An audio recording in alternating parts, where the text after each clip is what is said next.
Wrong screen! Sorry about that. How's everybody doing? Welcome on in. I hit the absolute wrong shortcut key, but we're all good. Doing great. Hey there, Break. What's going on? Lemonade, tall man. Nice to see everybody in. Oh, boy.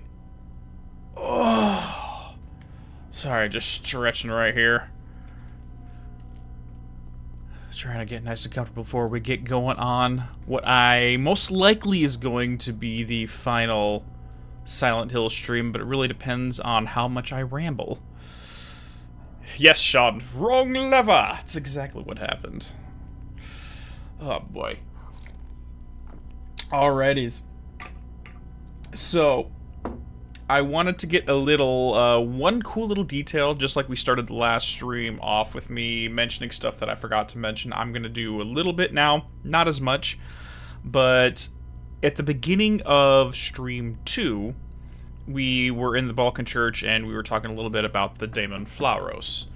Now, cool little detail that isn't in this game, but it's actually in Silent Hill Origins, so I'm not going to really get into too much spoilers with that story, but you actually get to witness the creation of the Flauros in Origins, and the process that goes into it actually directly relates to the nature of the demon as we discussed it at the beginning of the last episode, which was that if you summoned forth this demon, it gives you knowledge of the past, present, and future, or at least will answer questions.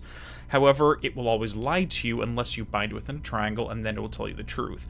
So the 5 parts of building the Flauros in Origins is past, present, future, falsehoods, and truth.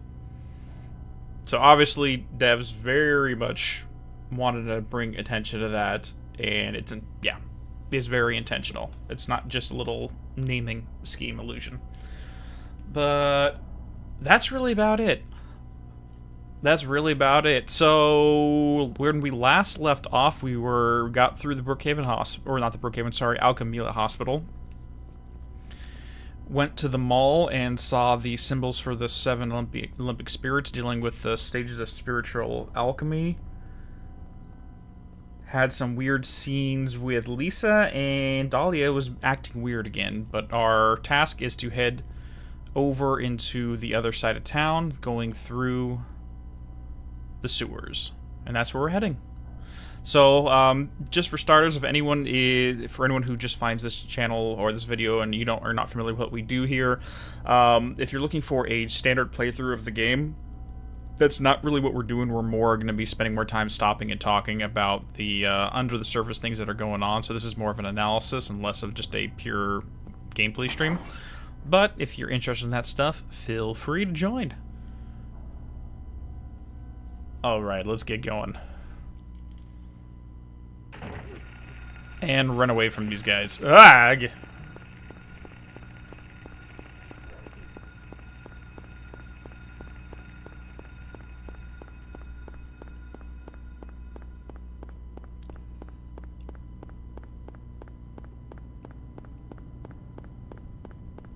I don't know why the sound of his footsteps just are always in the back.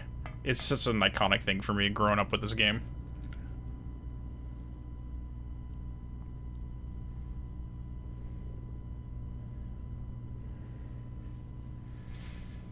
And luckily it teleports us directly to where we need to go. This must be that waterworks Lisa was talking about.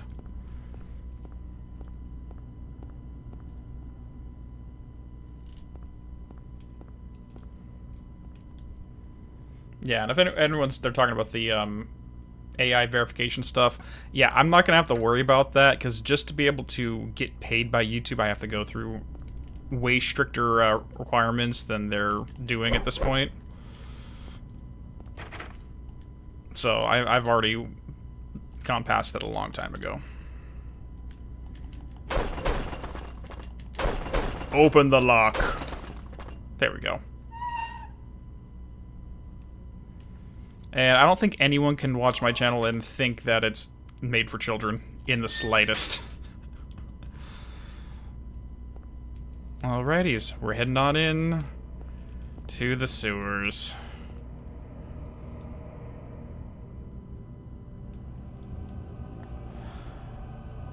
And this section has a really, weirdly enough, unnerving ambiance to it because, as you will see very shortly, the radio does not work down here. At all. So literally enemies can sneak up on you and you will not know. And I haven't really settled my thoughts on why the radio doesn't work down here. Like, I haven't decided yet.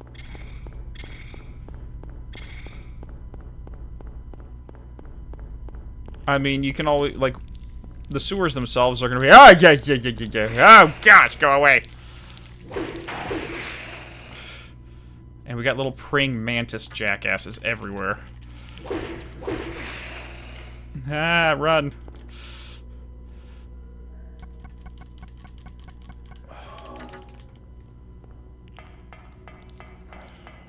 Okay, I don't remember if there's any point in going this direction. I think we had to go the other way. Oh, go away, bugs. But yeah, down in the sewers, going deeper and deeper into the dream. Or unconscious, more specifically. Especially with this water that's running all the way throughout it.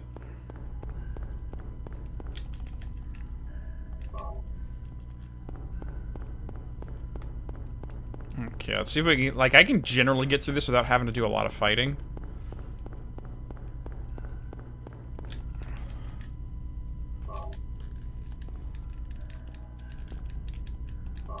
I'm just curious why we have praying mantises down there. Because, like, specifically we have the cockroaches, which we see everywhere. And it's partially because the individual projecting all of this doesn't like certain kinds of insects. But the praying mantis is an interesting touch, too. Considering how they behave.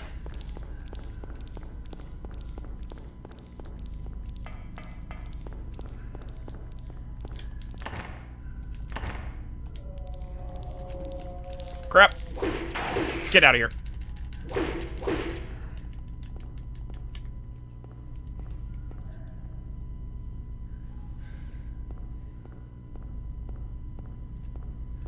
Like, yeah, Joshua, like your radio wouldn't naturally work down here because of all the concrete, but let's be honest, the radio isn't working because of things like physics. It works on a more supernatural way. So I wouldn't think the reason it stops is because of the concrete.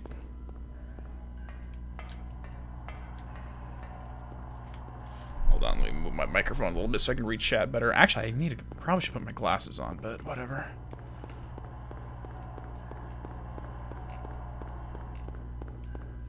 And hello there. And we have our sewer map. Perfect. Yeah, the static comes from the monsters, Reifu.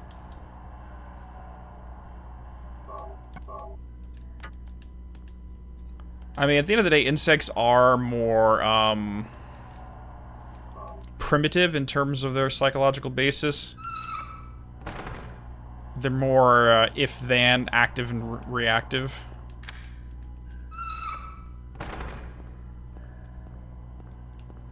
So it could be a commentary on the more primitive aspects of the mind, which are usually represented by, Oh, Jesus! Something came out of... That was not cool. But they're usually represented by, reptiles. Because we have the lizard part of the brain, the R complex.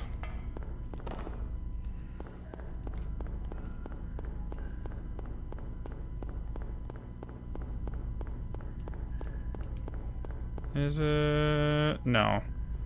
Where am I?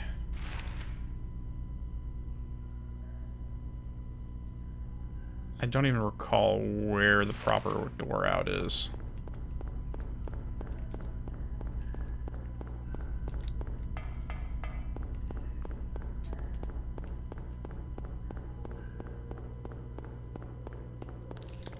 Oh, shoot!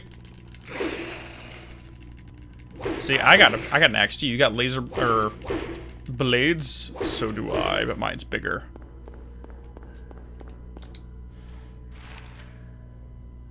What, do we know why what?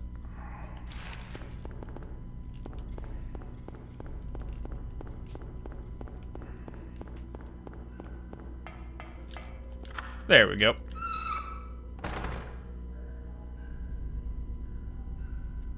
Yeah, the sewer is a very common location for these types of things.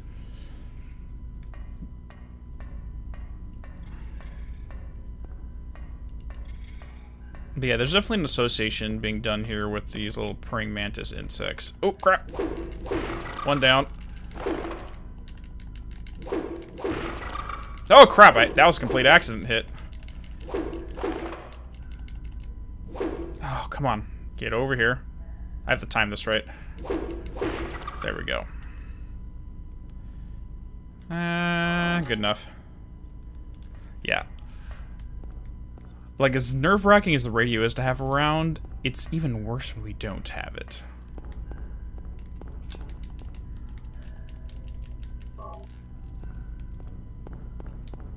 We've been trained to get warning when something uncouth is around, and now we have no idea.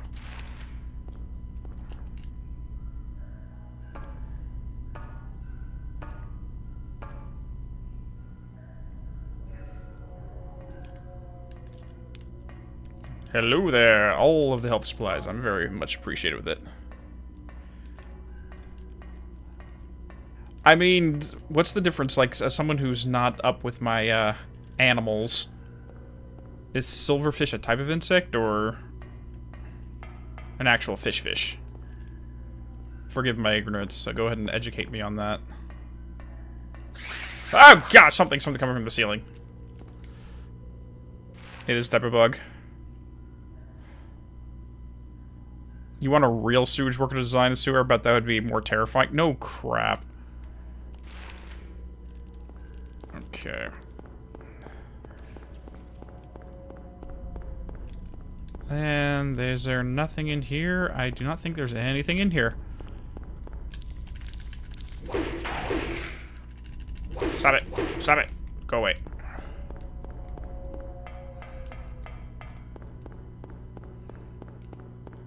And nothing down. Crack, there's dead ends everywhere. You often find silverfish in the bathroom? Okay. This way. Alright. How's the sound for everybody? I know the volume's a little quiet in this area. His footsteps are the loudest part of it.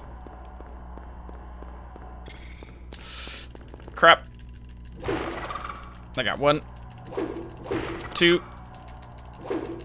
3. We good. Gotta love those PS1 era camera controls.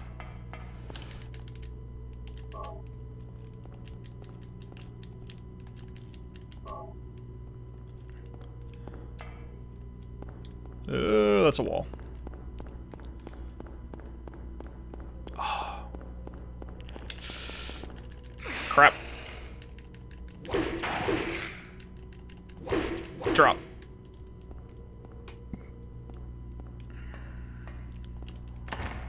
Locked. Okay, we need a key. Oh, is this section? Yeah. So this is... I don't know why I have such a visceral reaction to this whole segment here. But that door's locked. We need to go find a key. So we're literally going to be traveling along this path as deep as possible. And I'll show you where we find the key at the end. All of it's saying keep out. We're going deeper into the parts of the mind that's telling us we're not allowed to go. Or more specifically, into the...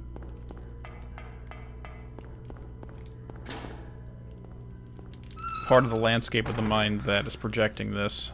That does not... they do not want to go. Kind of like how the key was in the doghouse at the beginning of the game. Very similar.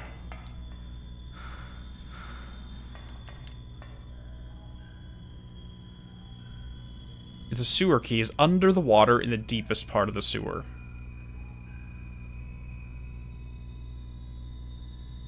Hey there, Kenyatta, how you doing?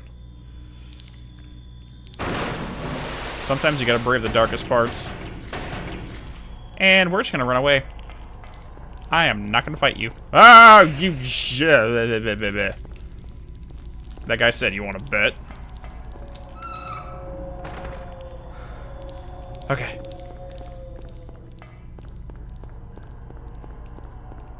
Apparently that's the stomping ground for Mantis Gang. And I just went in on their turf. Oh, crap. Oh, crap. Oh, crap. I'm gonna get bit.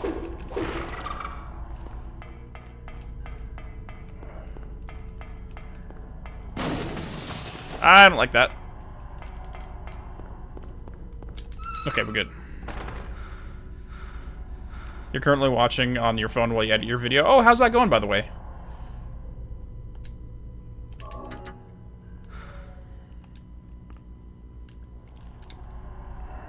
Let's see where we're at. Oh, yeah, we're right here. Go. Stay away. Stay away. Goodbye.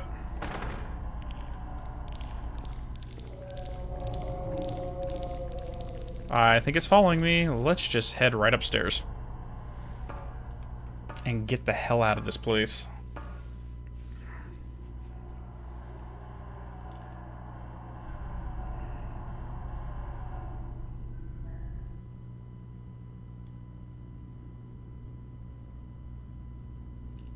Okay.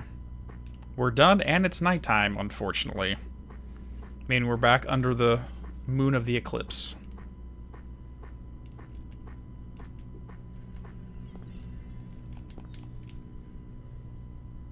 Alright, so there's a section here that is completely optional, but if we do not do it, we will miss the good plus ending, so we're gonna go do some side questing.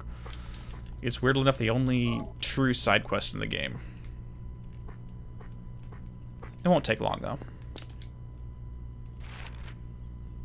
So right now we have Bachman Road, we have Craig Street, Weaver, and Sanford. Sanford Street's obviously John Sanford, known for Prey, so on and so forth.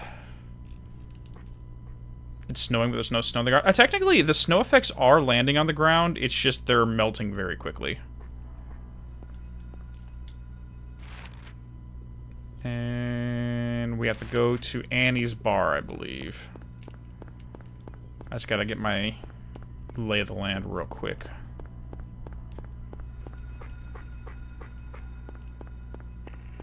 I think it's Annie's. Yeah.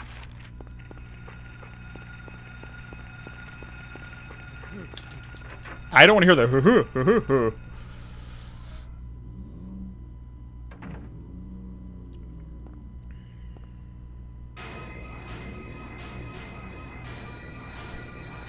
Mumblers.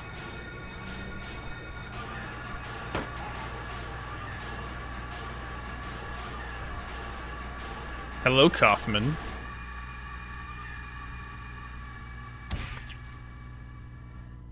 Are you okay? Yeah, I guess so. But I'm beat. I thought I was a goner there. So how'd it go? Did you find a way out? No, not yet. How about you? Zip. But it's too soon to give up. This craziness can't go on forever. A military rescue squad should be here any time now. Sure thing. If they come through the town, we're home free.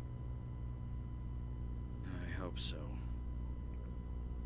I better get going. So this is two dead-pound guys talking. This isn't the time to stand around flapping our gums. No emotion. Do you know a girl called Alessa? No. Bullshit. I do not believe you for some reason.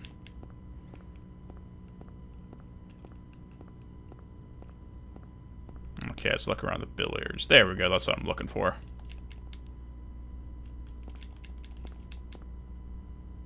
Kaufman must have dropped this. Looks like it's full of stuff. We got Kaufman key. And we got a receipt.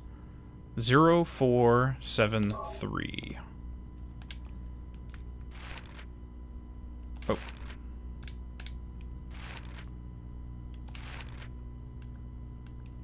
Okay, for some reason it's not letting me open it. Oh wait, no. It's select for the pause menu. 0473, so that's our password. Actually, where is this receipt from? I'm just curious. Something rodeo? I can't tell. I can't read it. So yeah, this is the Mumbler enemy, and this is the enemy that was supposed to be all throughout the elementary school, and they later swapped them out for the Great Children. But they kept this one in this part of the game. I guess they... I don't know. I don't know why they made the adjustments.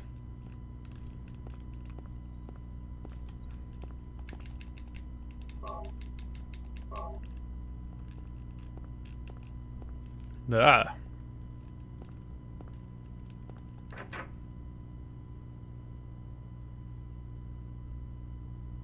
Do you think people in the town got hell-raised into monsters? Some of them did.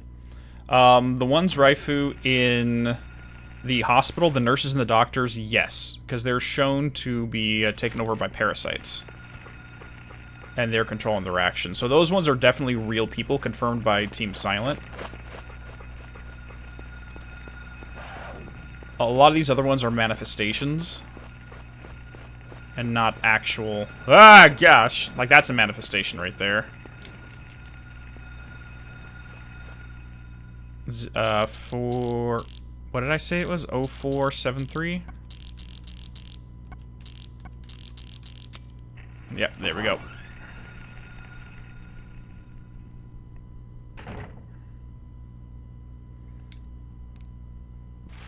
And where are we at? The Indian Runner... I think it's, antique store? Bookstore. Bookstore. Maybe? No.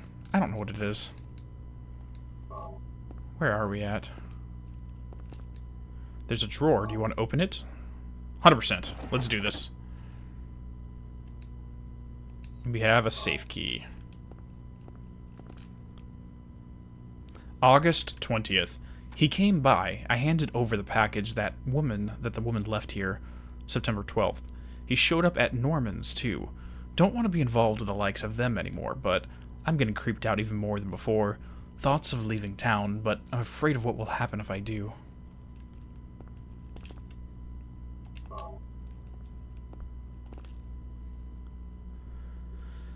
Delivered to the back door daily at 8 a.m. Rear entrance code is 0885. 3 loaves of bread, 3 cartons of milk, 2 dozen eggs.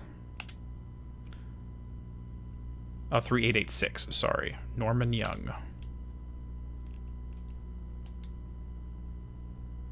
0886. Sorry, my memory's horrible short term like that. Okay, it's locked. It's locked. We do have a safe key now, though.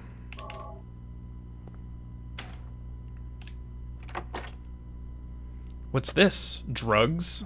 Yeah, yes. Yes, Harry. Remember, there's a drug crime ring going on around town. White Claudia, aka PTV, which is a hallucinogenic drug. Sold to all the tourists. There's actually a really funny, Oh, crap, somebody's got to jump on me. There's a funny theory or hypothesis that I've seen run around online about, James's experience in Silent Hill, that when him and Mary were there vacationing, they were dosed with White Claudia, and that's why he's having hallucinations, which I do not buy that in the slightest. But I've heard that idea tossed around.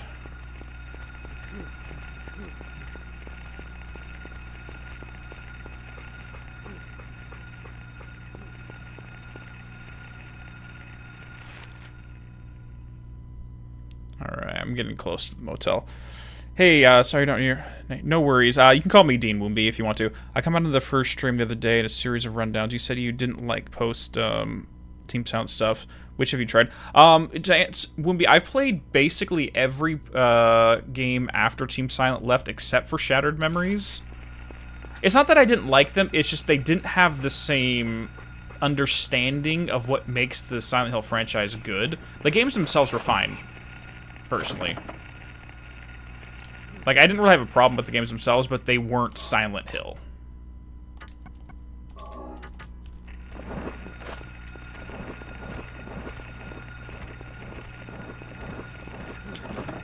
Come on. Okay, I might actually have to fight these guys, just because they're not letting me open the door. Crap.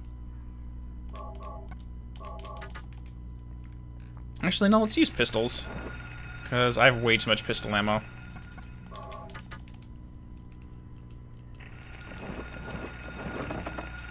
Okay, I need to move.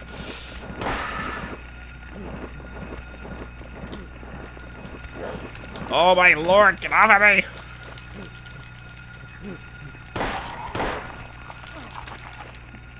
I'm going through all of my friggin' ammo or my health supplies right now.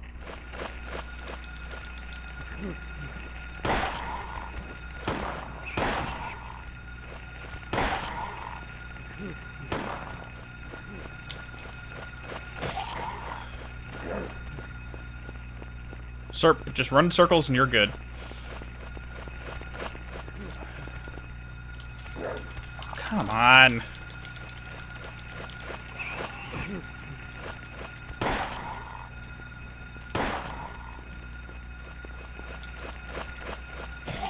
Okay. Now just the big boy. How did you get over there? That's a lie. You are lying to me, young man. There we go. That's what I was trying to examine. It just wasn't letting me. Wait, 0886? There we go.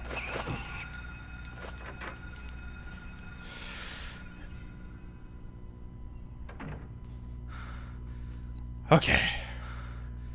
I just wanted to go in here. That's all I wanted to do. And I could not and I was not letting me examine the security keypad. Alright. So we're now currently in the Norman Motel, which is obviously a very direct reference to the Norman Bates Motel. We got a magnet. There's a newspaper.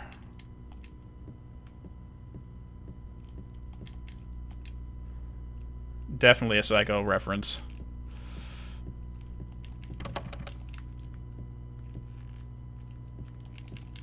TV set. The power must be out. It doesn't work. But my radio still works, luckily.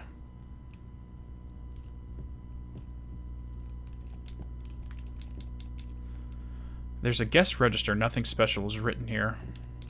Nothing special. Nothing special.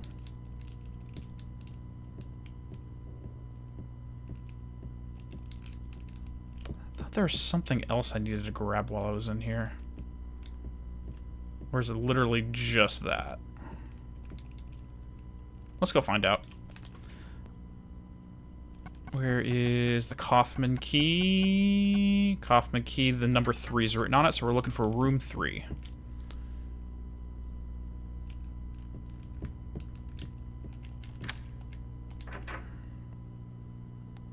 Weirdly enough, I've never actually seen Psycho. I've never actually watched it. I think the only Hitchcock film I've seen is The Birds, to be frank.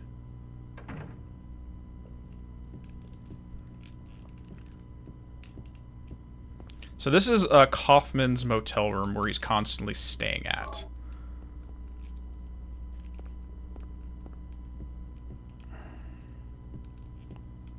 It's worth a watch. Like, I know it's extremely popular for a good reason. I've just never gotten around to it.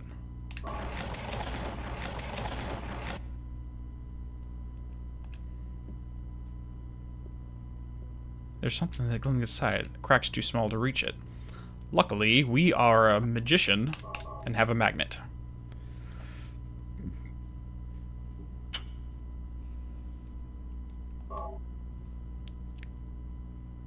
Out of all the Silent Hill games, which do you prefer? Honestly, I wouldn't really go off and say that I have a favorite amongst them, because each of the 4 games, they're so radically different that it seems kind of mean to state that one's better than the other. I mean, the first game has the most occult symbolism in it, which I really love. The second game has the best psychology in it. So it's like they all have their ups and downs. Honestly, 4 is the one I've played the least, so I can't comment on that game too much. So I really don't recall much other than the general idea of what's going on. I think I played it once with my sister, and that was the long and short of it. But I played the original 3 way too many times.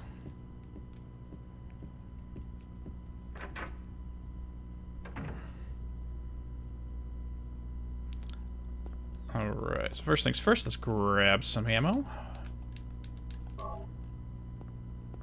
Oh, and let's grab you. So does anyone wonder why Kaufman had just a random key hidden in the floorboards underneath the closet in his hotel room? Looks like it's been sitting here for years. That's weird. The dust is wiped away just around the gas tank. Yeah, like when we get to the second game, because I do plan to play 2, 3, and 4 as well. Maybe I'll continue with the whole franchise on here, but I'd say the first game we're going to have the most juicy occult stuff to talk about. And then after that, it's not as... It moves into different types of conversations. Motorcycle key.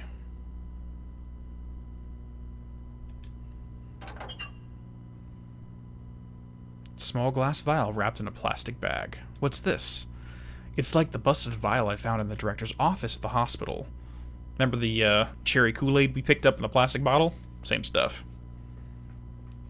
So Harry got promotion to magician. He's going through an initiation right now, for sure.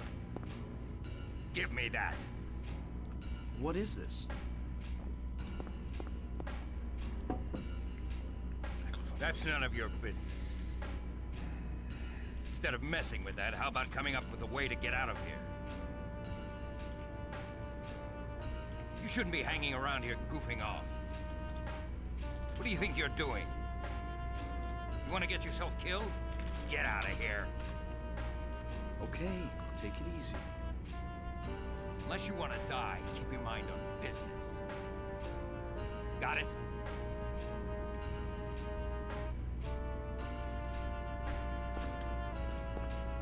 Well, fine then. Man, he was pissed, and it's such a rush, too.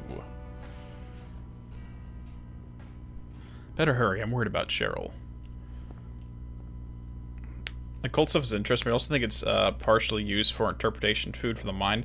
People point out psychologist aspect of Silent Hill 2, but there's an occult plot in the background too. There is this, but I would say, Wimby, this game is very explicit in its occult references. I don't know if you watched the VODs for the first 2 streams yet, but it's not under the surface, it's right out there in your face.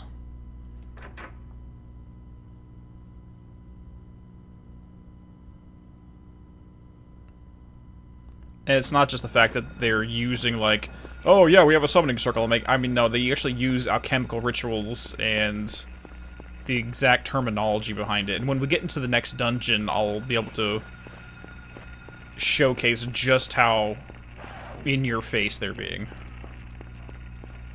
I haven't yet, but you've watched Max's videos. Oh. Ooh, then, okay, who I'd recommend if you want to get into the deeper stuff is see Reinstall Paul's videos on this series. Trust me, it's good stuff. A lot of, that's actually what inspired me to start playing this. Again.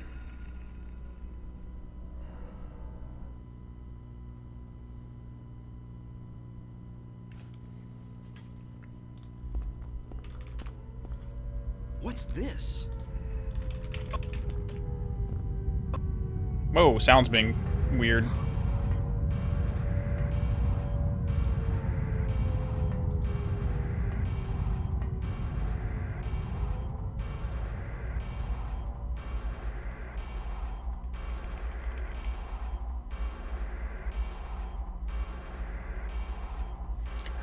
Something bad will happen.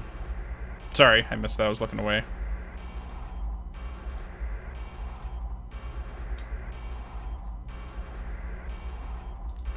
Okay, now we're officially in the Otherworld.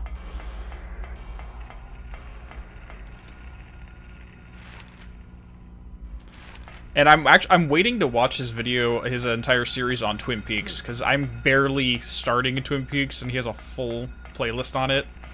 I'm really looking forward to it. During my first playthrough, you had to stop playing at this point of the game.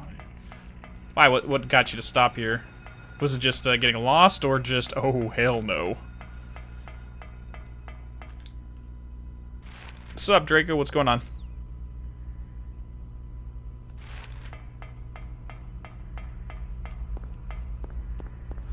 Well, Reifu, the kind of alchemy they're talking about in this game is very different than, like, FMA type of alchemy.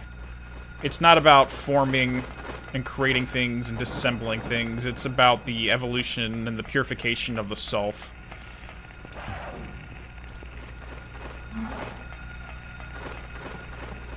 We're talking about spiritual alchemy here. But once we get into Nowhere, we'll talk more about that.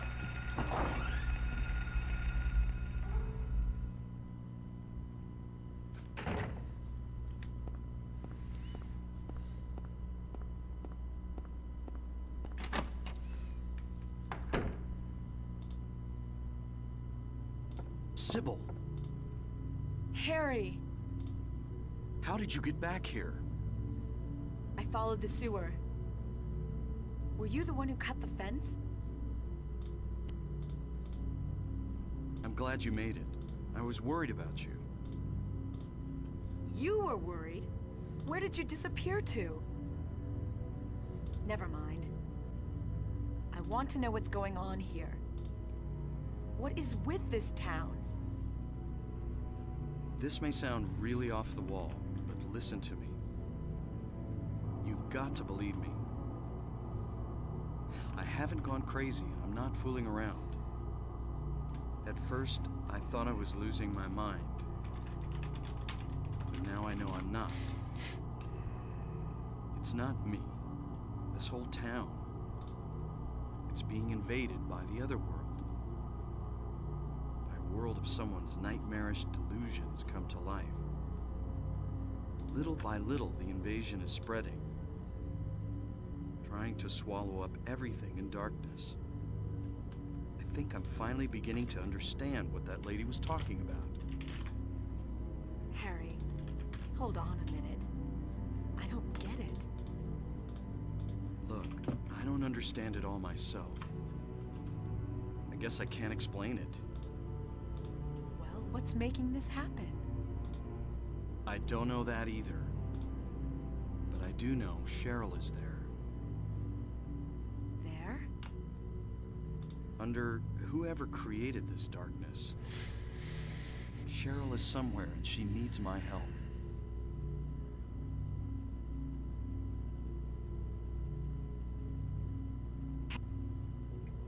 Audio's messing up This whole again. thing's been a major blow to you. You need to rest. Sybil, The demon is awakening, spreading those wings. Dalia Gillespie. Was it not as I said? I see it all now. Yes, everything. Hungry for sacrifice, the demon will swallow up the land. I knew this day would come. And what's more, the task is almost finished. There's only 2 left. To seal this town to the abyss, the mark of Samael. When it is completed, all is lost. Even in daytime, darkness will cover the sun. The dead will walk, and martyrs will burn in the fires of hell. Everyone will die. So what am I supposed to do? I've got to save Cheryl. It is simple. Stop the demon. The demon taking that child's form. Stop it before your daughter becomes a sacrifice. Before it is too late. Stop it! Stop it! What do I do? Go to the lighthouse on the lake. Of course, it's a lighthouse on a lake. And to the center of the amusement park. Make haste. You are the only hope. Look, Harry. I really don't get what's going on. But if there's a chance we can save your daughter, I'm in. I'll check out the amusement park. You go to the lighthouse. Sybil, thanks.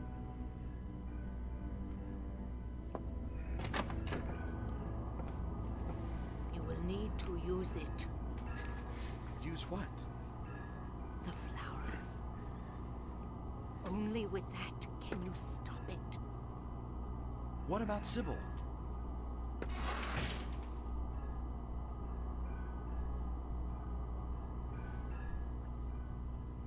Yes, so we're gonna go to the lighthouse in the lake to stop the darkness. Totally. And oh, by the way, in the written in the novelization, Harry has written a book. So yes, this is totally Alan Wake here.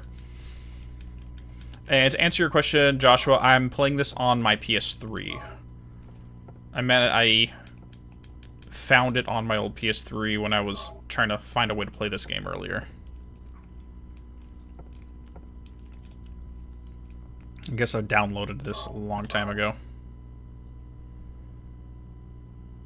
Yeah, so I did get all the cards you sent me, Draco. And yeah, that's basically it when you're talking about the Negredo, the Albedo, and the Rubedo states of alchemy. Wait, no, not this way. This way.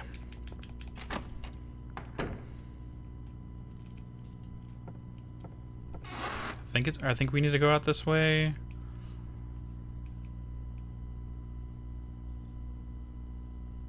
Come on, load the new area. That's it. Alright, now we're going to run and try not to take damage. Just keep on running. Go away. Crap. There we go. That's where I want to go. This is what I get for trying to conserve my ammunition, is I just take damage everywhere.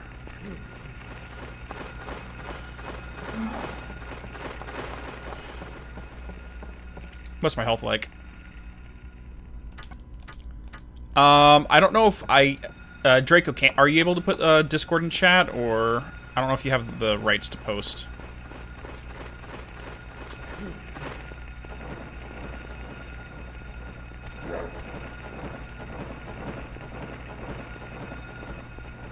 If not, the second I get a moment, I can do it. Crap.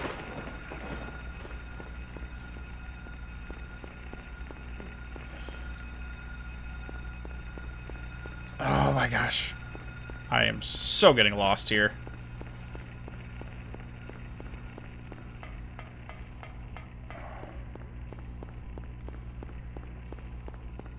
There we go. And into the lighthouse. We're good.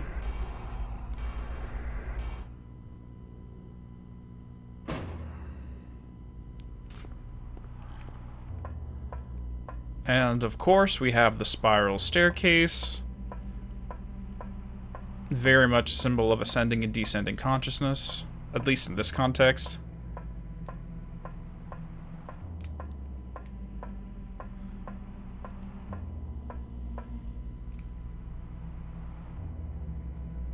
No permissions? Okay, let me go ahead and get that.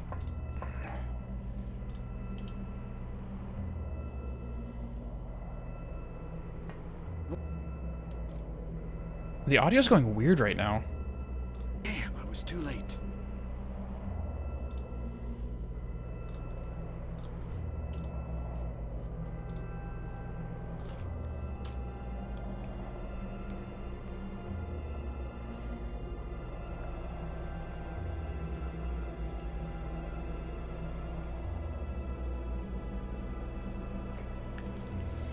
Alright, so this is technically the third seal that we have seen across town, and there technically should be one more.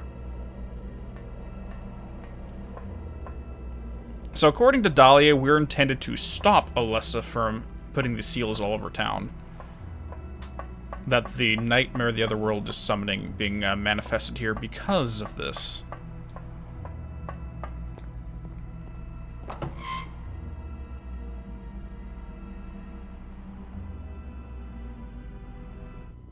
But really, the question of everything that has happened to the church and everybody we have met since the church really comes down to, was Flauros summoned or bound in a triangle, or wasn't he? And if you've been paying attention, then you'll know the meaning behind that. Why are you targeting the wrong doggo? Okay, good. I don't need to kill them, I just need to get away so I can teleport. Hey, no worries, Frostham. Welcome on in. You had your little beau's birthday? Oh, happy birthday. Happy birthday to him. Sybil hasn't come back.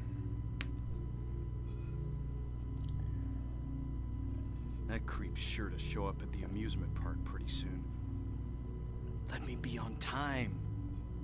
Hold on, let me move my drink right there. Alright, now we are off to the amusement park to have some fun.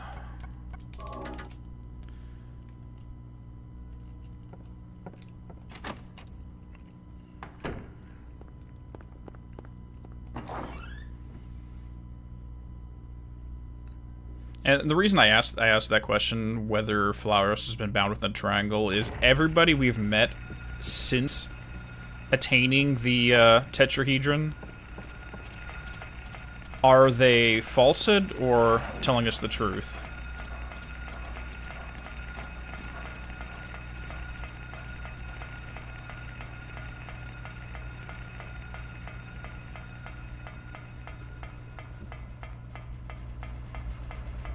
Because who we met? We met Dalia, we met Kaufman, we met Lisa.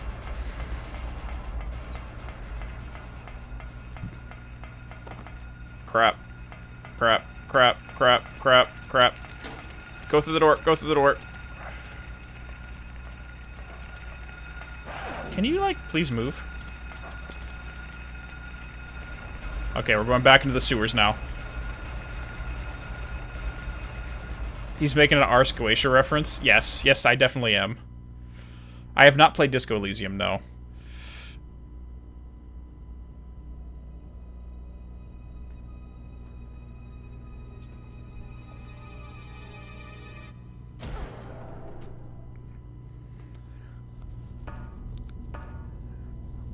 What's going on with Sybil? Hey there, Tales of Adventure. I actually got all my video assets for Fatherland Follies done. I've taken my notes on it, and now it's just the research phase before I get that one out.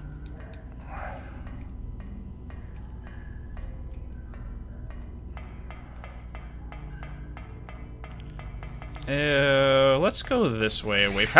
Maybe we shouldn't have gone that way. Did we miss the map? Hold on. Let me go see if I missed a map.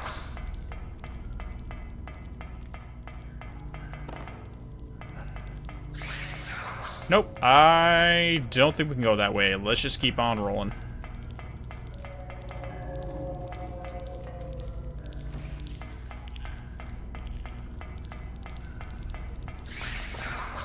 Let's just pretend I... Okay, good. And... okay, now I'm stuck.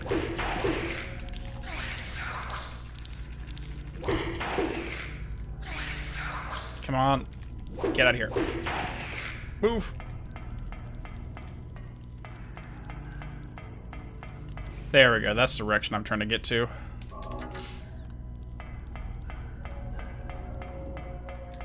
Okay, that's a weird thing to have inside of a sewer. Some kind of bondage looking, or a cadaver bag, who knows.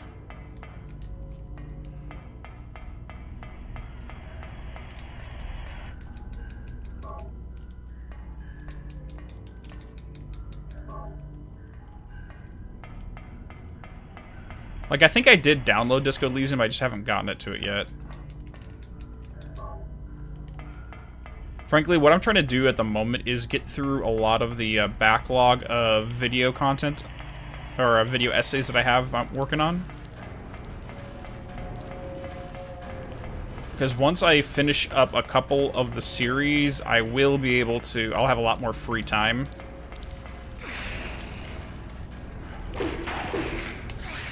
Oh, crap. Mumblers. And guy right above my head.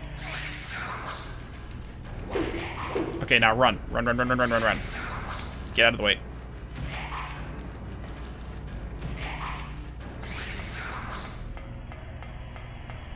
Okay, where am I going? I do not have a map.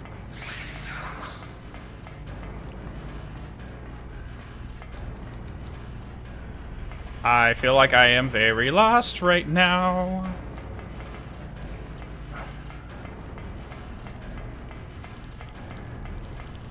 Oh no, I think that is the way I was supposed to go.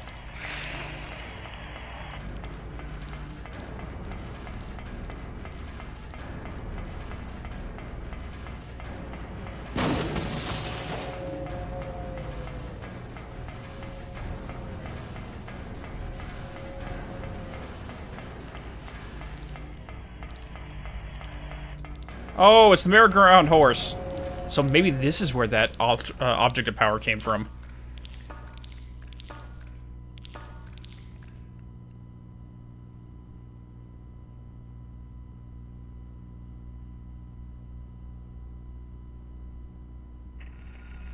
Alright. 1 second, guys. I need to go get my glasses because I'm having a hard time reading chat right now. 2 seconds. I'll be right back.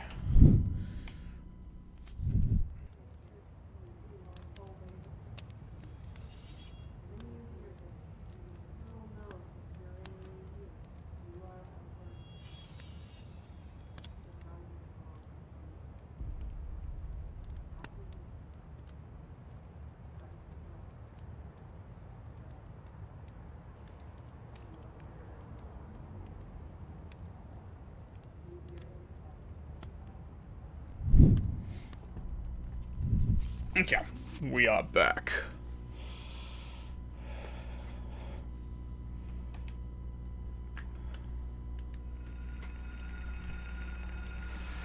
Okay.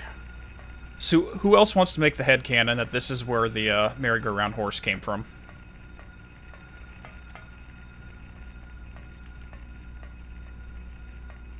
Yeah, Tallman, I can see your chats.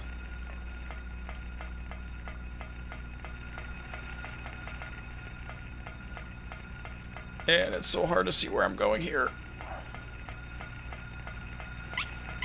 Oh, little squeakers. So these are the same, not really enemies, they're more phantasms that were at the elementary school. That's not it, that's a great child. Go away. No, no, no, no, go away. Get off of me, you little shit.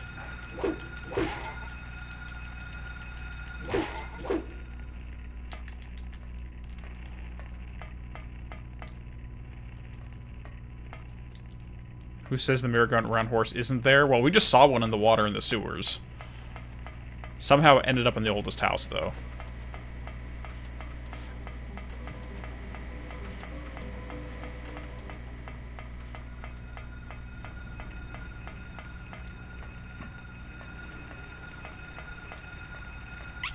There we go. See, there's a little... And these are kind of like, if I remember correctly, the phantoms that follow you from the bullying that this character endured as a child. Even after the other children were no longer in the room, you still experience the lingering effects. They scar your psyche just as much as everything else.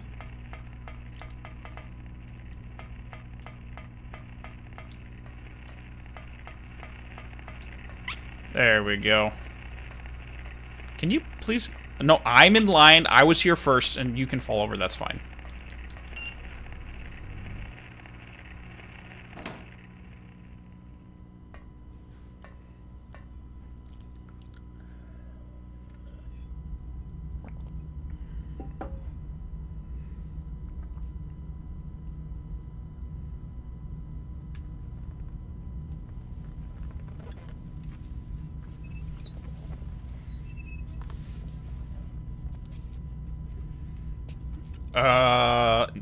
I don't like the red eyes.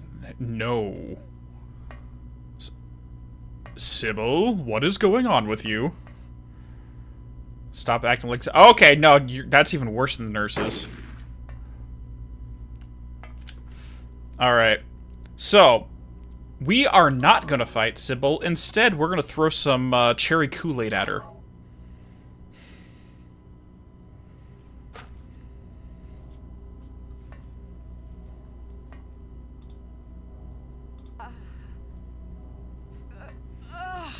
That's literally how we win this without fighting. Throw Kool-Aid. She got possessed by one of the leeches that was taking over the nurses and the doctors. Sybil. Wake up. Snap out of it. Sybil. Harry, what happened? Shh. Don't talk. I'll take care of you. Harry, why did they take your daughter? Why her? I'm not sure myself. But, you know, Cheryl isn't my biological daughter. I actually haven't told her yet. She probably already knows anyway, though. We found her abandoned on the side of the highway. Nobody knew where she came from. We didn't have any kids of our own. My wife was sick. And it didn't look like she was getting any better. So we took Cheryl in. So in that case... There might be some connection between Cheryl and this town. So what do you do now? Cheryl is my daughter. I will save her no matter what.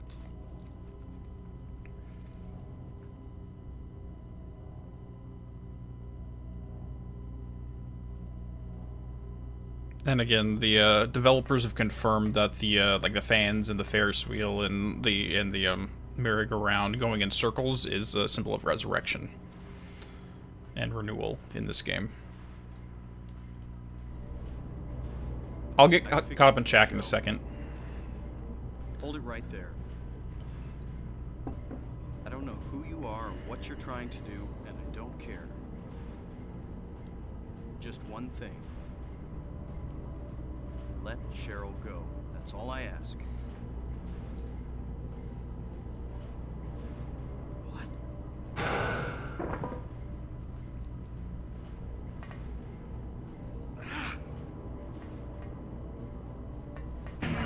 Damn.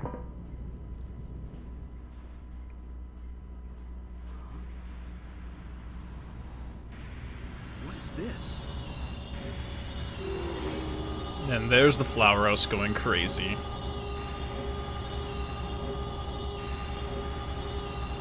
And it's turning into the configuration from Hellraiser.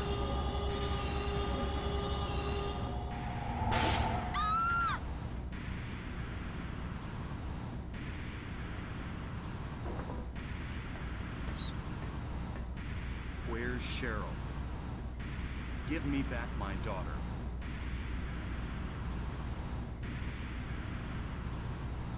We meet at last, Alessa. Dalia Gillespie? Where's Cheryl? Where is she? Alessa.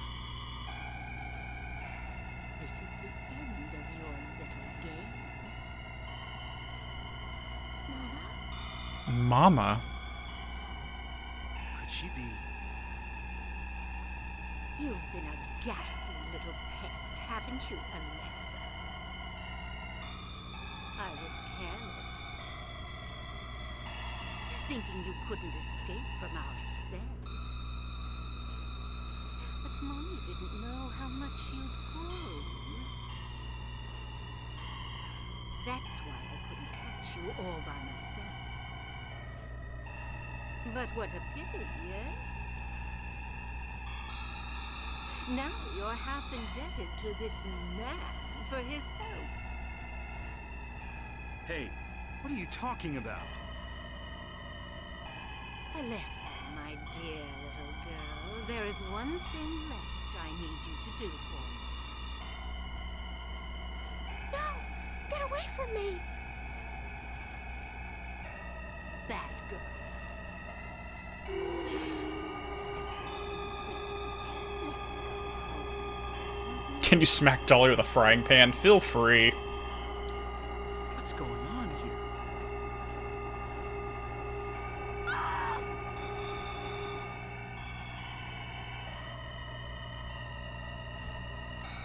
So yeah, we're starting to get the impression that we are definitely being lied to. Whoa, hello there, Lisa. That was an awkward position. And I do not like those eyes. And she's twitching, what the hell? Harry. Lisa. What happened? Where's Alessa and Dalia? Harry, listen. Technically half-truths, Jamie. Something you said before has been bothering me. I just can't get it out of my head. What is it, Lisa? So I went to look in the basement.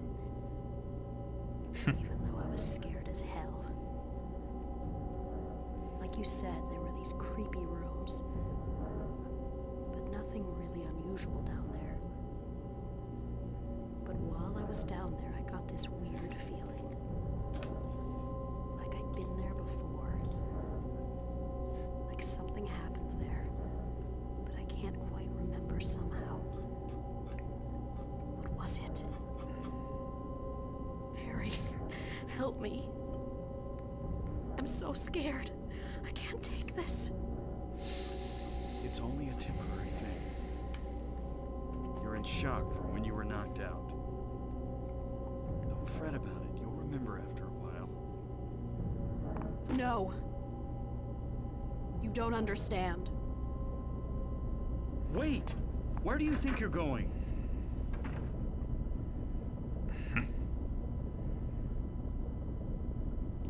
Damn, what's that?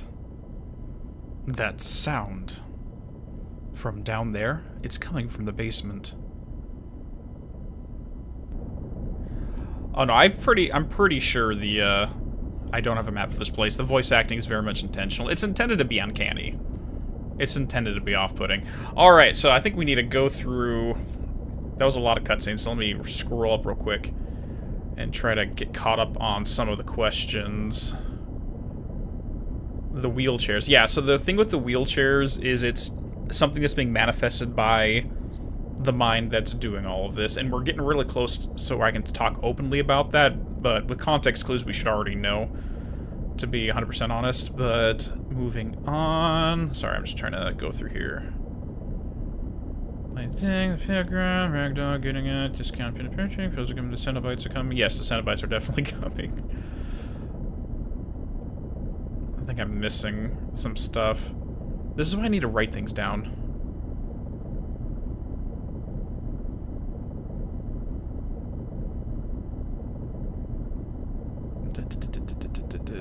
Yeah, I think I missed some of this stuff. It's fine. It's perfectly fine. Alrighty, so we are officially in nowhere. This, oddly enough, is not the hospital.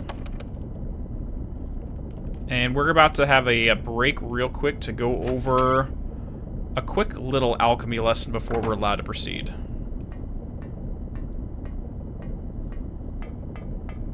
As soon as we go up the elevator. And this is where we get into the juicy stuff. This level is the test. Being summoned. You are being summoned for the rest of the game. What happened in this town? It wants to make sure we learn the People lesson. making things like this. I have a feeling if I take the elevator down, I'll find it. No, from the game. The game is testing our knowledge at this point. Well, that room is from the hospital, Magna Pinidae. Hopefully I'm saying that right. But this place is nowhere. Literally, that's what it's called.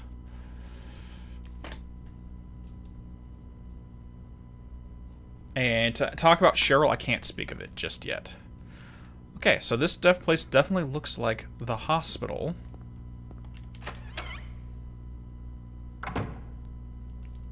But there's some other key features we're going to get to shortly. So down here we have a key in the faucet. We can't get it out no matter how much you pull. And unfortunately we get no map for this entire area, so everything we have to do by memory.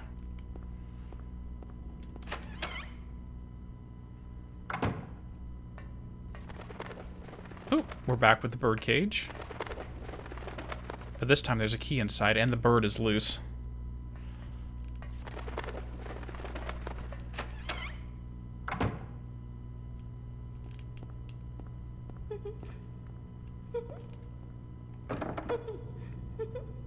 It's locked. The word Phaleg is carved on the door. And if you look at the door too, it has a certain symbol, right? Remember when we were in the mall and we were looking at the 7 symbols on the television screens? Well, now it's time to make sure we knew what we were looking at.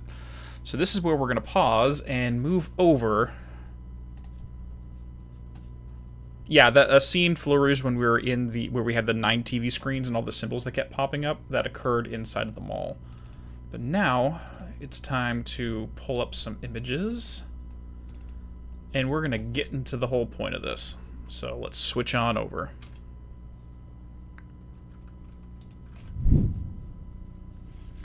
Alright, so the whole thing that we just saw with Phaleg is right here. So these are the symbols and the names related to the 7 Olympic spirits. So Phaleg's 1, Bethor, Eritron, Ankh, Haggith, Ophiel, and Fool. So I believe this dungeon has everything except for Fool and Ankh, which aligns with the Sun and the Moon. Now these are all the classic planets, which is Sun, Moon, Saturn, Jupiter, Mars, Venus, and Mercury. And they also align perfectly with the 7 stages of this traditional spiritual alchemy. Now the 2 we were just talked about, Fool and Ankh, line up with coagulation and distillation, which is the final 2 phases. And these were very much referenced in the first level of the game, which was the elementary school where we had the golden plate, gold, silver. They line up with the 2. Now Phaleg, which is the one we just looked at, is right here and it aligns with Mars, which is going to be the phase of conjunction, which is the part where the 2 substances are merged back together after the separation. So maybe we should do this right now just so we can get this out of the way. Let's kick back quick and make sure everything's good. Alright, so in terms of spiritual alchemy, it starts up here with calcination, which is the first phase dealing with fire, and it's the burning of the ego. It aligns with the spirit Eritron from the Olympic spirits, and it, psychologically speaking, what it means is that your ego is destroyed, so now you can actually take an honest look at yourselves. Because let's be honest, most of everybody, we don't like to admit dark truths about ourselves. And the whole point of calcination is it forces you and destroys the ego, so now you're receptive to looking at things a certain way. Then you move to the next phase, which deals with water, dissolution, and is aligned with Bethor, the planet Jupiter. And this is where you take the ashes burned up from calcination and put it underwater, which is essentially psychologically moving those contents into the unconscious. So now, and that's what's going on with the town right now, is all of these ideas from the calcinated mind are now submerged into the unconscious, and now we're in the other world. Now, separation is when you divide the things into 2 separate parts. And this is where we get Haggith, which is the spirit right there dealing with Venus. And we'll see these symbols all around this dungeon. Like, if you look on the door... Hold on, let me switch back over real quick. If you look on the door right there, that's one of the symbols. So now the separation phase is intended so that you can look at the positive and negative traits. You remember when we were in the dungeon with the first, the lizard at the elementary school? You had the figure in the center on fire. Well, that's the fire of calcination. And then everyone was asking why the lizard head split. That's because it's the separation phase of this process. Then conjunction is after you sort through the 2 different characteristics and you merge them back together. And that is lined up by Phaleg, which I believe is the door we're sitting at right now. and you take the discarded pieces and make something new. So you're trying to refine yourself into a new form on a psychological and spiritual basis. Fermentation is when you allow the to dissolve the unneeded parts, because there's going to be part of your personality, part of your psyche that you don't need anymore, so you allow that to ferment and degrade, which deals with fool fermentation. Ophiel is distillation, where you purify it, and then after the purification is when you coagulate into the new self, which is gold.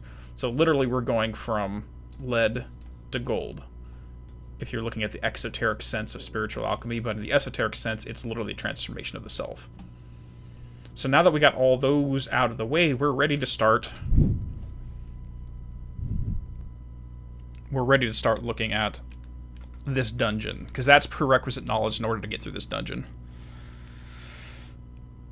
Oh, gosh. Okay.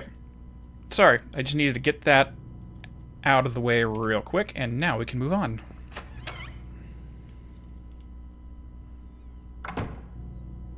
Oh, we're back in the Green Lion Antique Shop.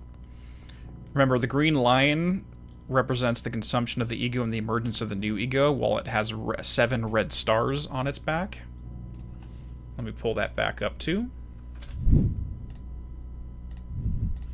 So this is the symbol right in front. In-game, this is the symbol that's right in front of this antique shop.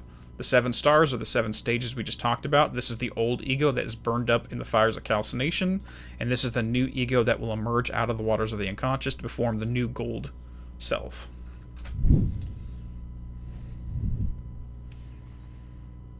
Gene just has these attacks when he has to explain alchemy. Dude, I love this stuff, and it's very, very necessary when it comes to this game, because it's on your face. They're flat out calling out the Olympic spirits by name in this. So there's no way this is just any projection. This is what the game's about.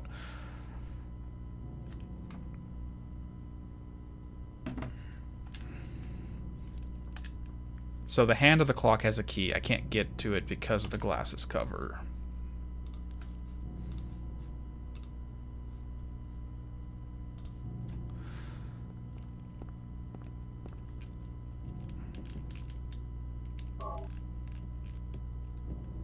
So we have to come back here as soon as we're able to break that glass.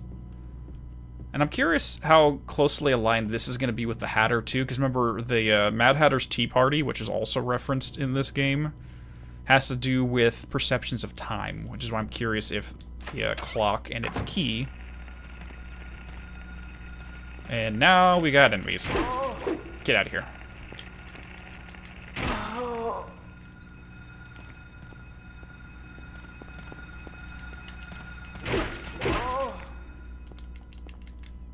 Okay, so here's another one. The word Ophiel is carved into the door.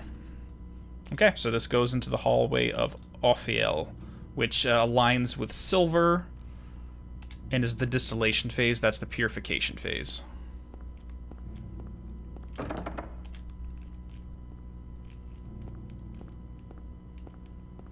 Love Madness Returns. Well, I love the Alice games to begin with. It's locked. The words Haggith are carved across the door. Haggith is the separation phase, where you divide the ashes of the ego into separate parts.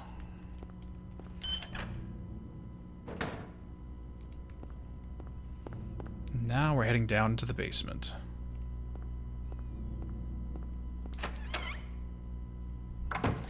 It's a very good game. Oh, now we're in the elementary school. Wonderful. No, the American McGee's games are great. They're very dark, though, so just a warning on them.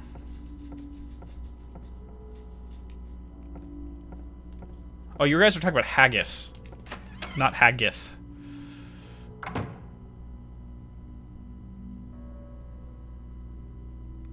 You always wondered why the antique shop was named that? Yeah, no, it's an alchemical symbol. Okay, so now we're picking up a set of pliers and a set of screwdriver. Now, I've seen it commented on Reinstall Paul's video that the screwdriver and the pliers represent masculine and feminine tools. And of course, we picked those up in the elementary school because the entire point of the school was talking about the unity of opposites, which it also gets down to Hegelian dialectic, which is thesis, antithesis, and synthesis, where you take one thing and you take its antithesis, and then you merge them together to form a synthesis. Which is what the gold-silver combination, masculine, feminine, so on and so forth.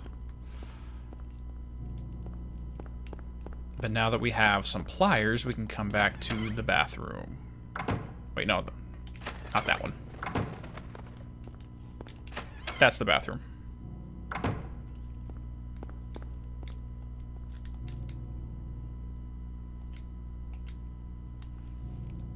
We can't pull it out with our hands, but we have some pliers.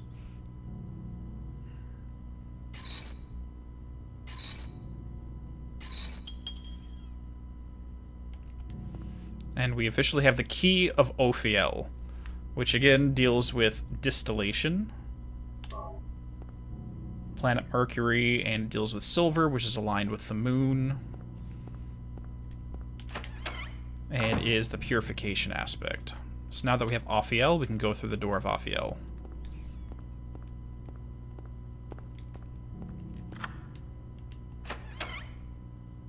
So now we got the new hallway.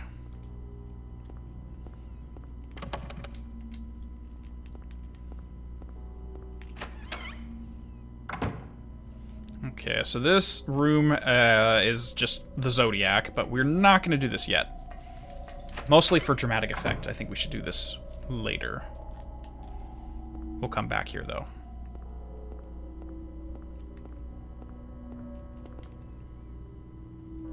Okay. It's locked. Okay, there's a slate here. 35, Lydia Findley. 60, Trevor White. 18, Albert Lords. The Grim Reaper's list. 45, Roberta T. Morgan. And 38, Edward C. Briggs.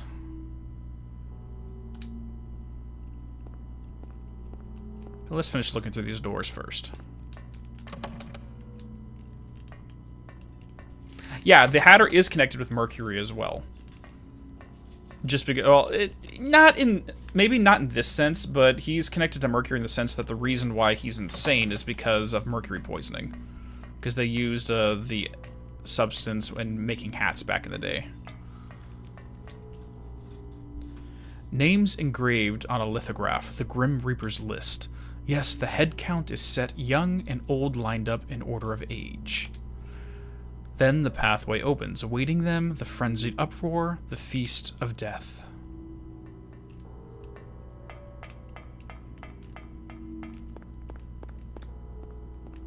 Alrighties.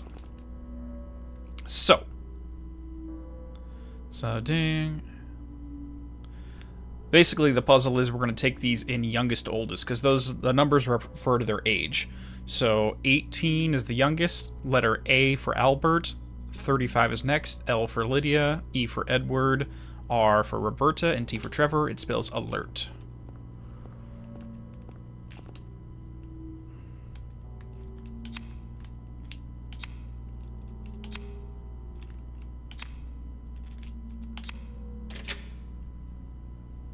There we go.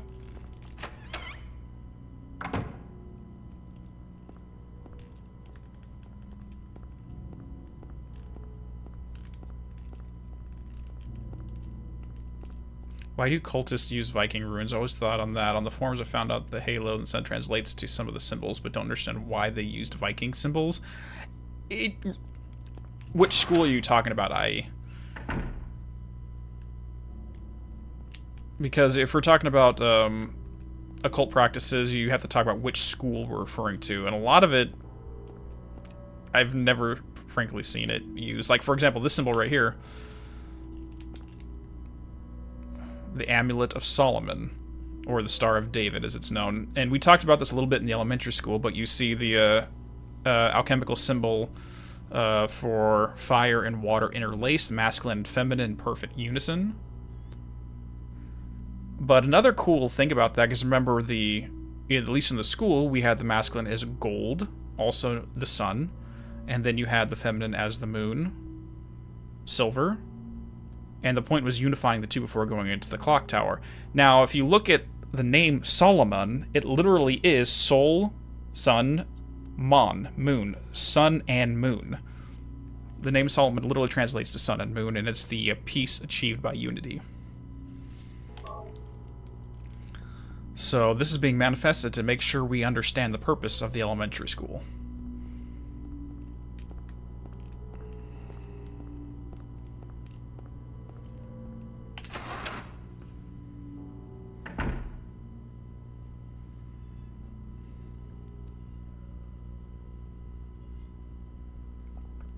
Harry, Lisa, what's the matter with you? I get it now. Why I'm still alive even though everyone else is dead. I'm not the only one who's still walking around.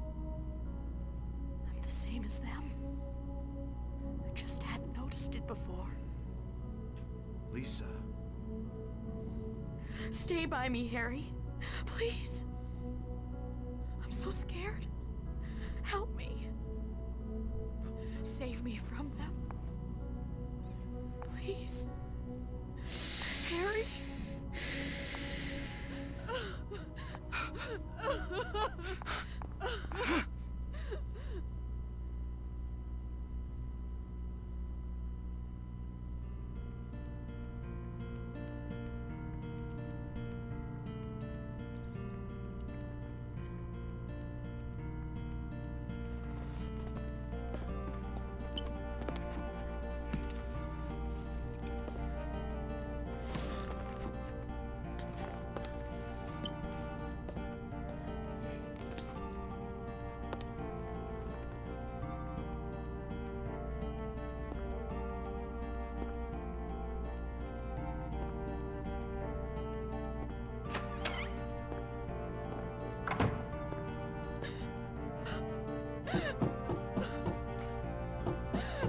Lisa.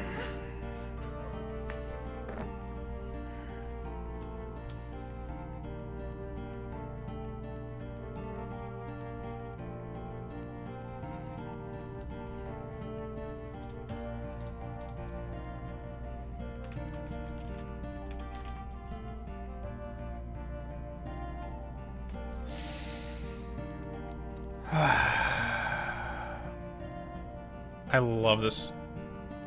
It's so depressing, but the music is incredible. Yeah, poor Lisa. There's a reason why she only ever showed up in the Otherworld. Because she can't exist anywhere else. We'll talk about her backstory in a second. There's one more thing we need to do. Let's go check on her. She's gone, but she left something behind for us. There's a diary on the floor. Ask doctor to let me quit being in charge of that patient. It's too weird. Still alive, but with wounds that won't heal. Told the doctor I quit. Won't work at that hospital anymore. The room is filled with insects. Even with doors and windows shut, they get in to spite me. To the hospital. Feeling bad, need to throw up, but nothing comes out, vomiting only bile. Blood and pus flow from the bathroom faucet. I try to stop it, but it won't turn off. Need drug. Help me.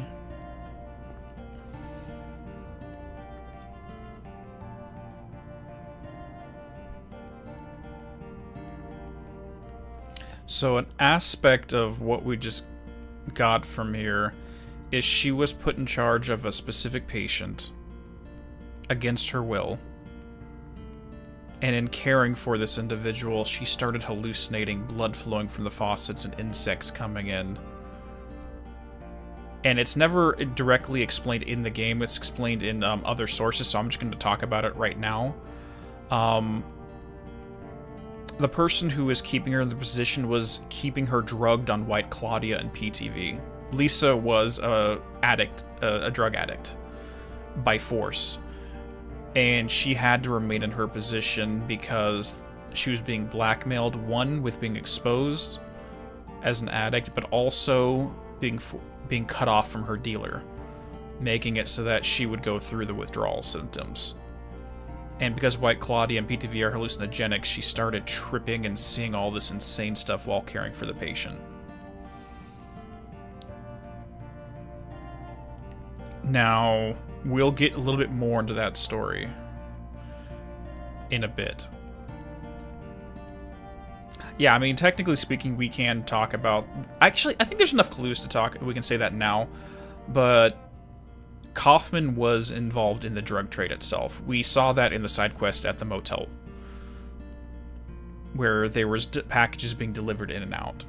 So Kaufman literally got her hooked on the drug and forced her to care for this patient against her will, and exchanged it for this, but also sexual favors as well.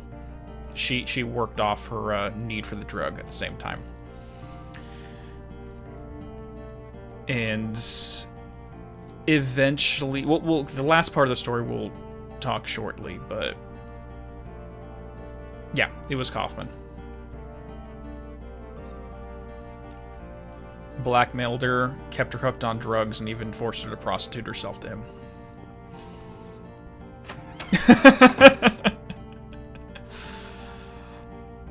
And she went slowly insane.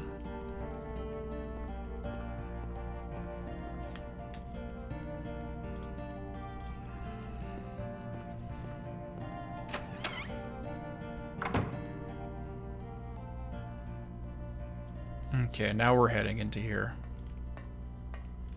And unfortunately, the good music is gone. So we have Pisces here with the number 0. Libra here with the number 2.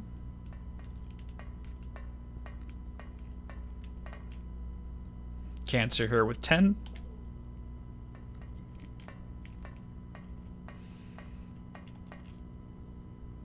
Aries here with 4. And that'll give us the clues. Basically, the Cancer has 10 limbs. Aries has 4. Libra has 2. So on and so forth.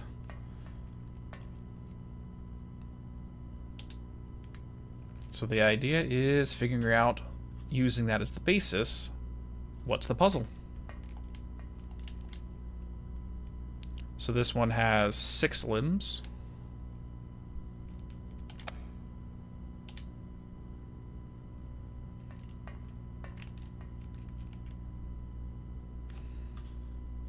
Four limbs for Taurus. So Sagittarius, Taurus, and Gemini.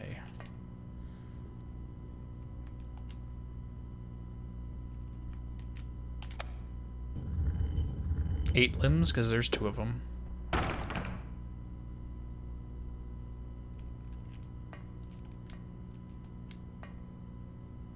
Stone of Time. And we know what that we need for that. That goes to the clock. Now, this one might be a stretch, but I want to get everyone's opinion on this. So if we're going to take the entire idea of spiritual alchemy aligned with the classic planets, Sagittarius is aligned with Jupiter, which aligns with the dissolution phase, which is submerging the burnt ego and the ashes of the ego into the water. Taurus is Venus, the separation phase, where you divide it into different aspects. And Gemini aligns with Mercury, which is the distillation phase, which is the purification phase. Now, what did we just witness with Lisa? She finally went into the basement. She had no memory. She didn't recall any of her life. But after she went to the basement, the place that she feared, she came up with new knowledge. And unfortunately, the knowledge is what caused her to realize that she was already... It's arguable whether she's already dead or she is just now a permanent prisoner of the Otherworld.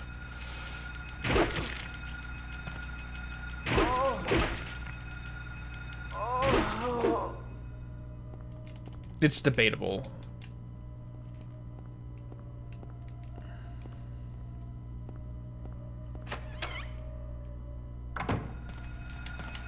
Ah, get away, get away. Get away.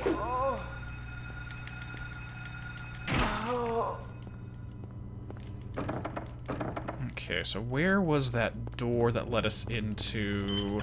I think this took us to the Green Lion. Down to the basement to the Green Lion. Yep.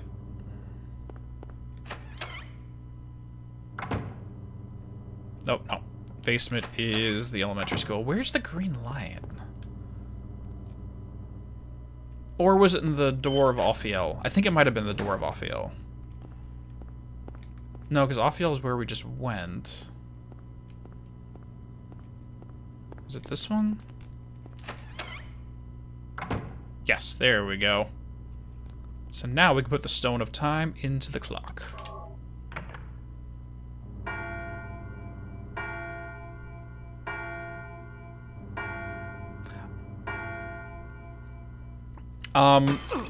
It's more than just the stuff we see in Origins, Wimby. There's also a manga that deals with that topic between Lisa and Kaufman as well. The only trouble is it was a limited time release, and you can't find a copy of it anymore. Now, some people online have managed to find individual screenshots of certain pages, but the entire manga is kind of lost, and we're never going to get it. We're never going to be able to read the whole thing in full, but the gist of it has been put online. Alright, the Key of Haggith, which again, if we go back to our discussion at the beginning of this area, aligns with the separation phase, which is the division of the ashes into positive and negative, or different parts of the ego.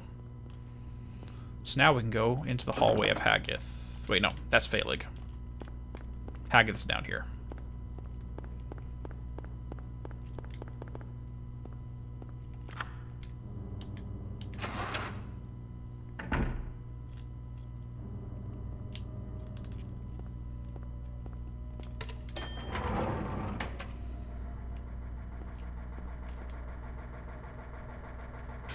Okay, floor 2.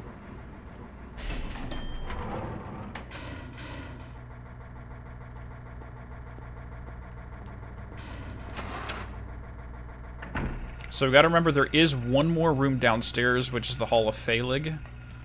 So let's just keep that in the back of our head.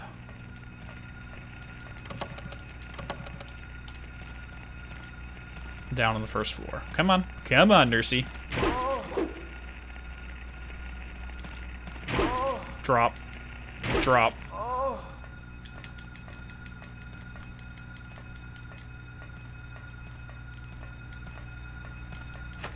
There we go.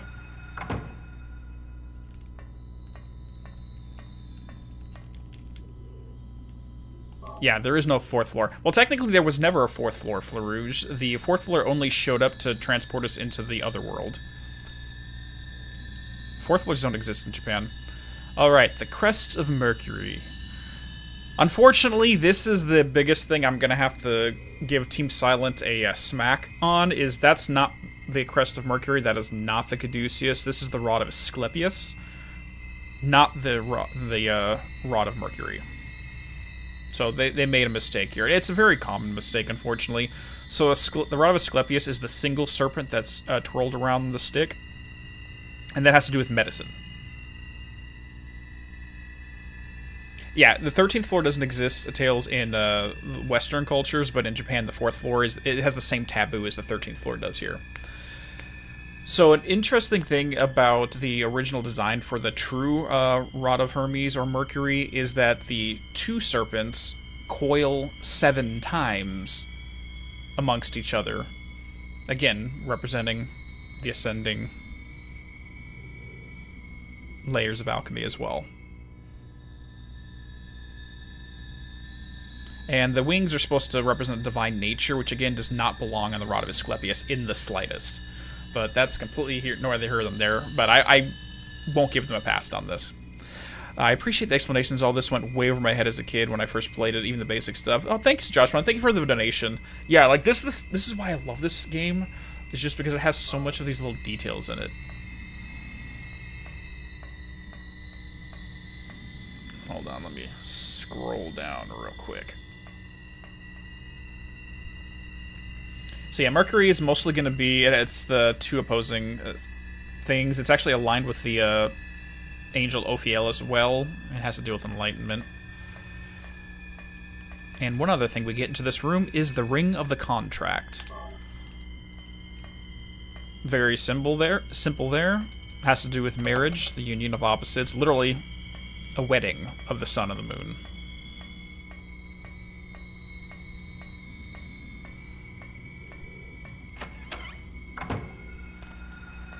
Ag! Stay away from me, be gone.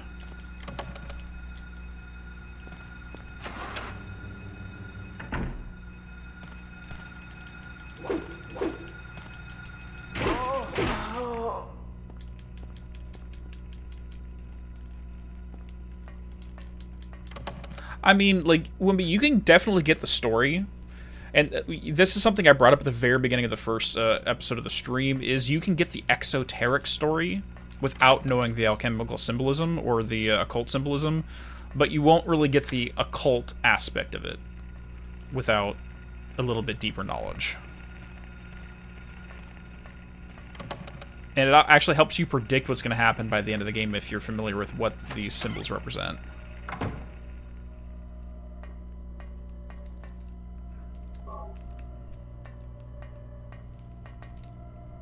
We have a camera.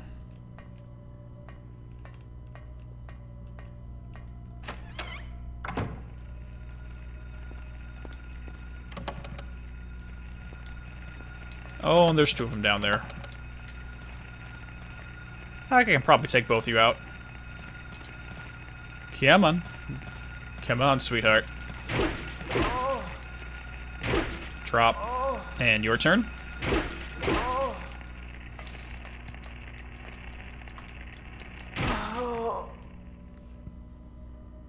Are these nurses real? I would argue these ones are not. The ones that are in the Alchemia hospital definitely are real. That's confirmed by the producers and the writers. These ones, since we're technically in nowhere, which is, as you can see by the dream logic, it doesn't seem to be a very physical space. I don't know if these ones are real or not.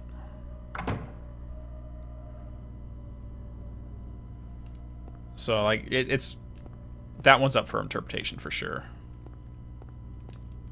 The steel plate is screwed to the wall. Okay, well, if it's screwed, we have a screwdriver.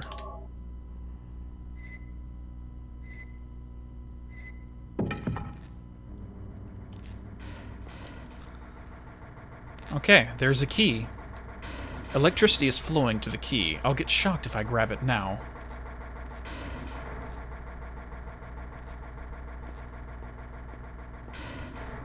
So we have to come back here.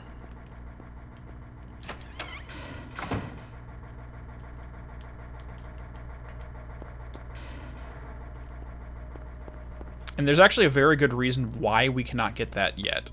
As much as we'd like to say, well, let's just grab it, we've already done the puzzle. We have to do things in a specific order, just like you couldn't unlock the piano in the school until after you set the golden medallion, because you have to do these rituals in a very specific order, and in that one it's going from gold to silver and working way backward. This one, same thing. You gotta do it in a specific way. And the game won't let you do the ritual out of order.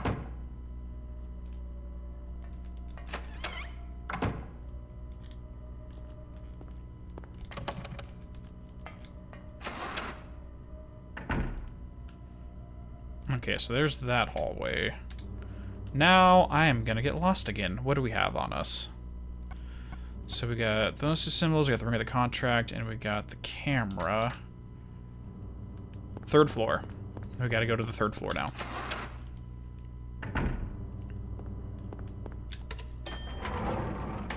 Well, the point of ritual at the end of the day, Sean, is intended to force a psychological response in the forced to go through the ritual.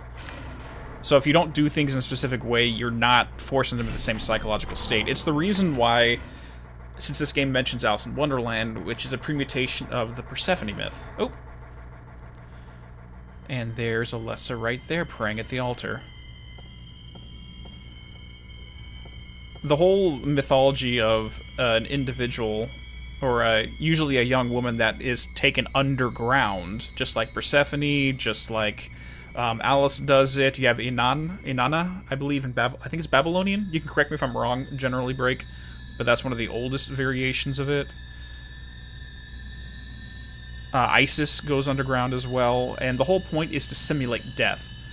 They would literally, in these rituals, lock young women underground to make them believe they were dead, and it was intended to be a ritual about awakening that aspect. It's literally a priestess initiation ritual. And Nana was Mesopotamian. Okay, thank you. I appreciate it. Now, this little setup is kind of cool, because you got your 2 pillars here, which, depending on how you interpret it, I don't think I got a picture of this. Let me double check. Oh, nope, I did get a picture of this. So this is kind of set up somewhat like a Masonic altar, where you have the 2 pillars. The only thing missing here would be the checkerboard floor, but if we're going to switch over to here, since we're talking about the priestess, literally, it's the representation of the 2 pillars on the sides of the priestess's throne. And for anyone who has a dirty mind, no, the B and the J do not mean what you think it means. This is Boaz and Yachin. These are the 2 pillars that were around the entrance of Solomon's temple.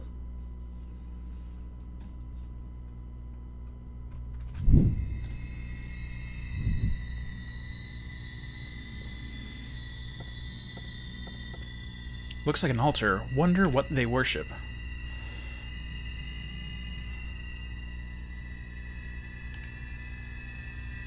Hey, I'm telling you guys not to I'm telling you guys, get your head out of the gutter. The light to the future. What are the plants in the background? What plants? Are there plants in the background?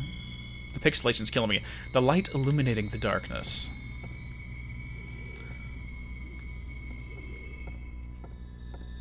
No, it's mostly because I've watched way too much Persona 3 playthroughs, and whenever you get to the priestess fight on the train, everyone makes that comment, considering how, she's portrayed.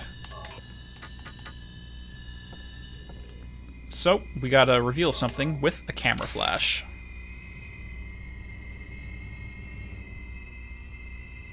Okay. So that's gonna be bing, triangle, and then arrow to the left.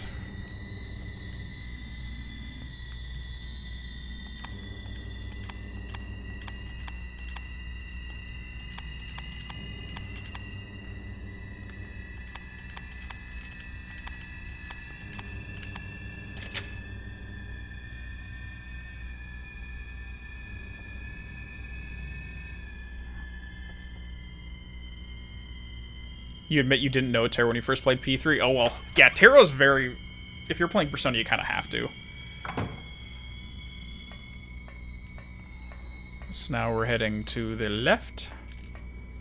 And we have the birdcage key.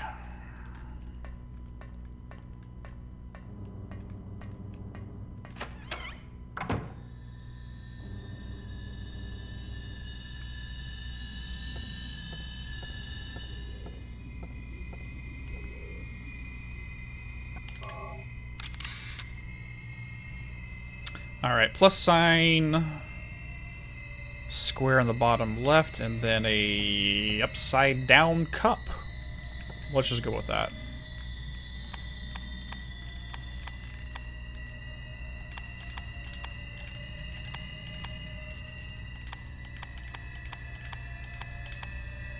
Got it.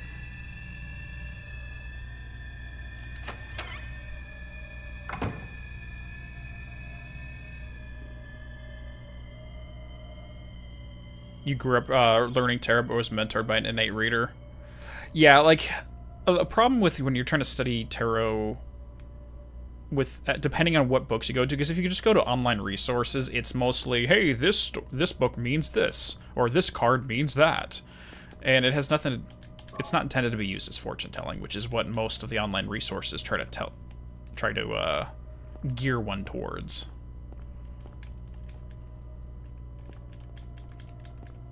Okay, was there something else in here? I thought there was something else in here. But yeah, I started taking studying it with an actual teacher. I think I was 15 or 16. Or was this literally just for a health drink? Come on, there's got to be something else in here.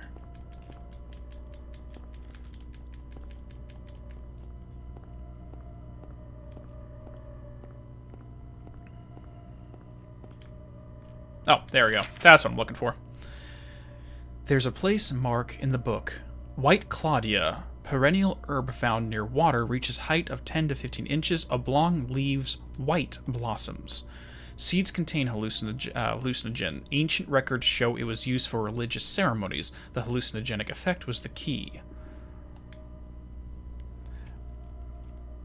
Which is funny, because there's some translations, this may be a little bit out there, and I haven't truly verified this information, but it's interesting to talk about. But there are some translations that refer to christening, or the Christos, as an actual hallucinogenic, or the Christ being the actual hallucinogenic material that was given to those going through the ritual, and the Antichrist, or the Antichristos, was the antidote that would bring you down from the high, so to speak.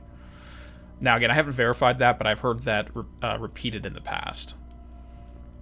So the fact that they're using White Claw as hallucinogen as part of their ritualistic practices has basis. I mean, Native American tribes would use snake venom in that as well, and other tribes would use some kind of hallucinogens. I mean, there's a reason why the magic mushroom is shows up all over the place when it comes to this stuff.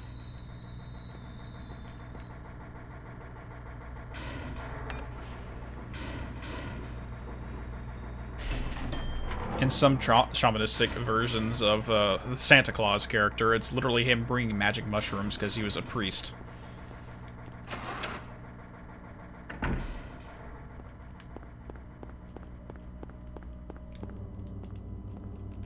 Birdcage. Birdcage. When are you getting around to Clash of Clans lore? Probably never, to be honest. Like, Clash of Clans, are we talking about... Hold on.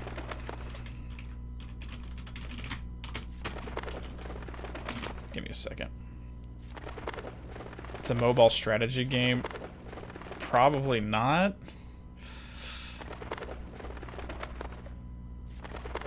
The idea comes from a 1970 book that's not considered to be well supported. Okay, thank you. Yeah, that's why I prefaced it, largely. Because it's very easy to come across a lot of information that is not necessarily accurate. So you always have to take things with a grain of salt. Key of Phalig. Alright, so Phalig is going to be the conjunction phase, which is the reunification. After you've sifted through the two separated pieces, then you put them back together to form something new. The Sacred Mushroom and the Cross. Okay.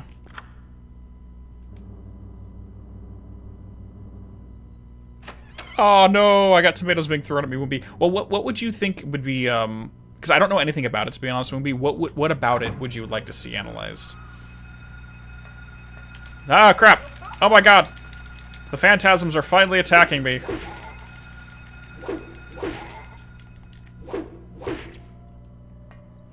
Now we're in the Hall of Phalig.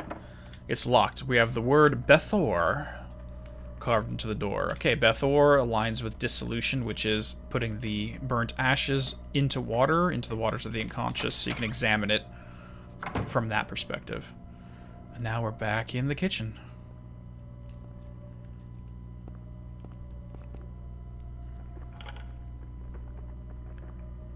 The chain is missing a link. We have the Dagger of Melchior.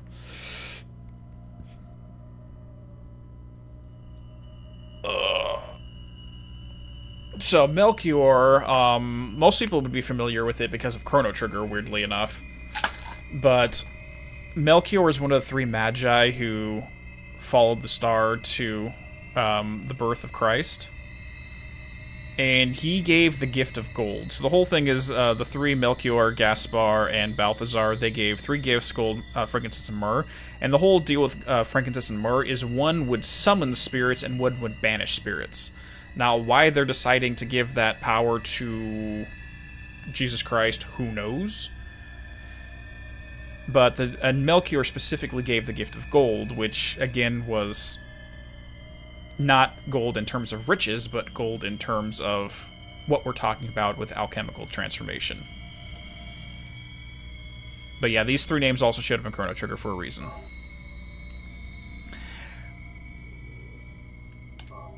And we're going to use the Ring of the Contract to bind this. And you notice how there are exactly 7 links in that chain with the ring. We had 3 links in one, 3 links in the other with the ring. 7. Other interesting little tidbit, if we're going to talk about 7 stages of the alchemical process and all these other allusions to it. Cheryl was 7 years old. His daughter was 7 when she chose to come back here. And another character was 7 years old when something happened.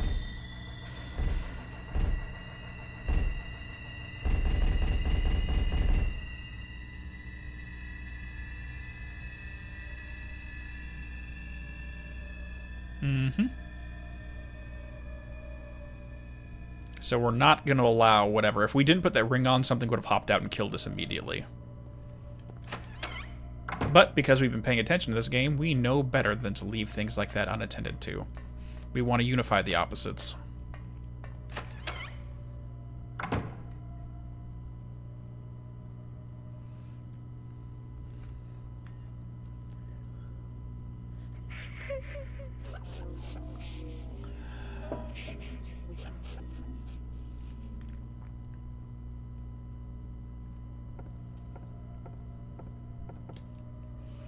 And now we have the ankh, symbol of life, resurrection, and also unity of the masculine and feminine.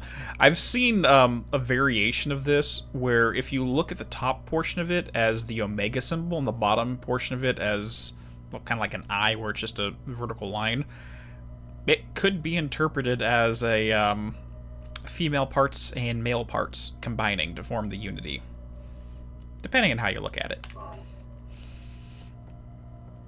But yep, so life, resurrection.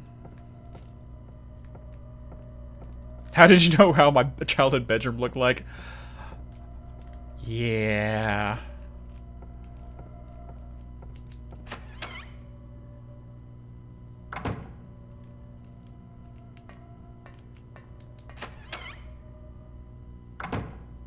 What do we got in here? Nothing useful. There's useful. There's literally bullets right there.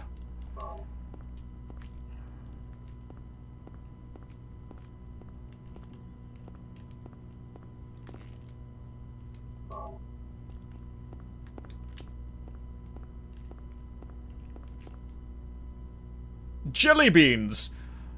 Now, do you guys want me to go into the esoteric meaning behind no, it's nothing. It's just jelly beans. Let's not do that. It's literally nothing. It gives us the key of Bethor.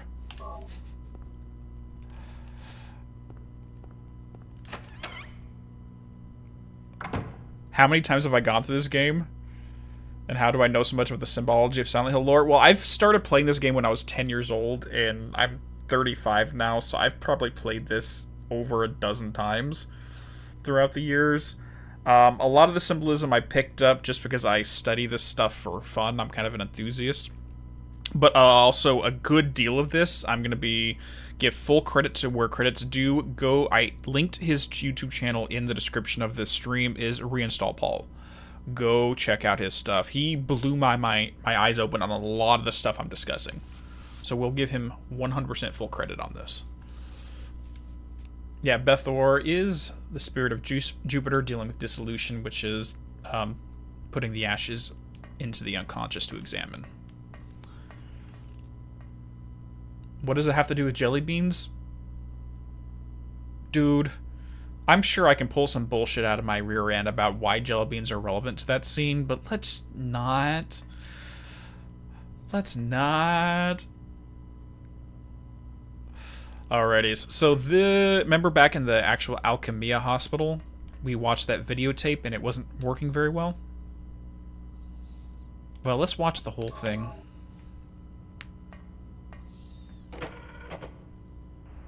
What is it? Still has an unusually high fever.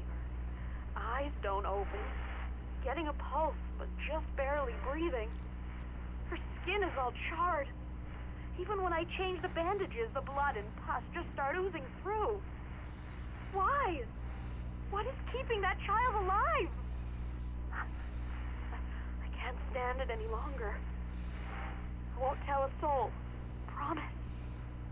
So please.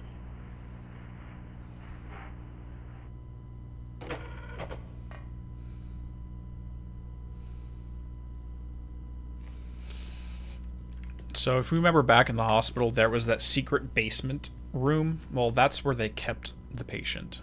And that's where Lisa was stationed for 7 years.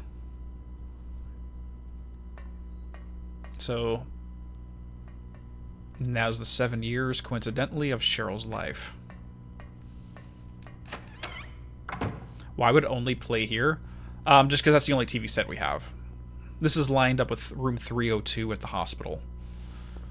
Which, weirdly enough, is the apartment number for Henry Townsend in Silent Hill 4, The Room. Coincidentally.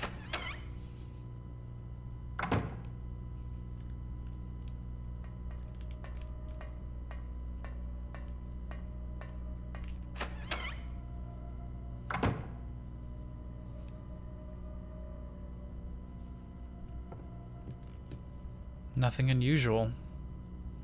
And here we are. Butterflies everywhere. Someone was obsessed with insects.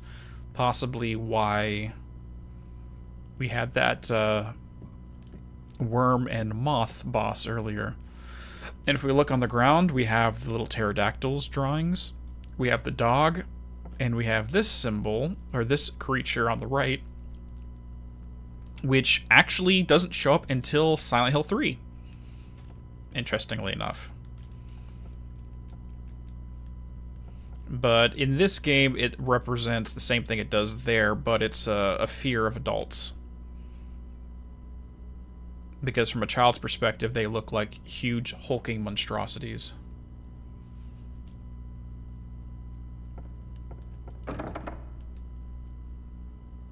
Okay, thou possesses them to guard thy spirit, evoke 5 rites to unveil thy fate.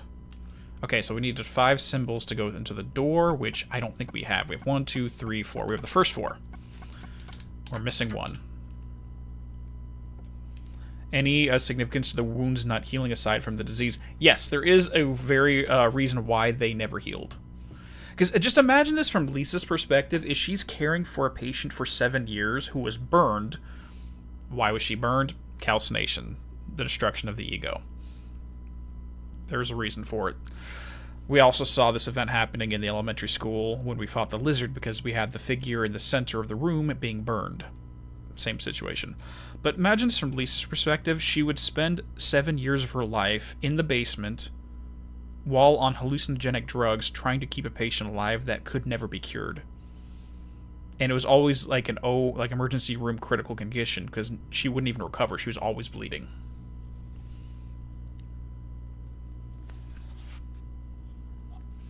She was burned from a...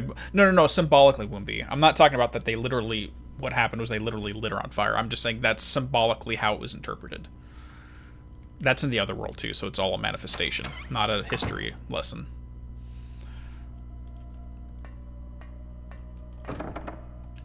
The word Eratron is carved into the door. Eratron aligning with Saturn and calcination, which is the fire. No, Lisa was 100% hallucinating.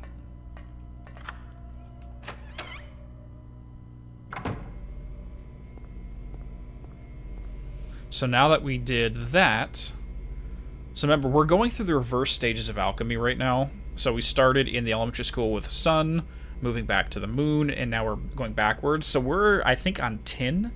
If I remember correctly, Bethor and dissolution lines with tin. And the only one after that is lead, which is the root of it.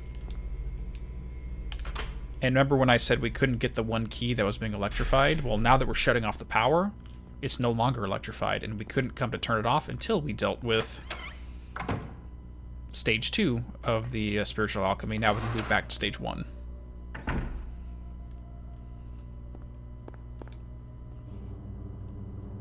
I'm just trying to remember where that room is.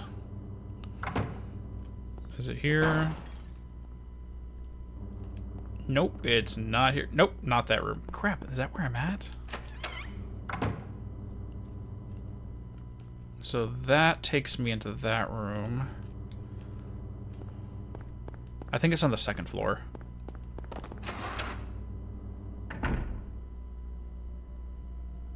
Yeah, you got it, I. Yeah, his, like... elevator doesn't seem to be working. Yeah, Paul's work is literally like 60 to 70% of everything I'm talking about in this playthrough. So I would definitely give it a look through.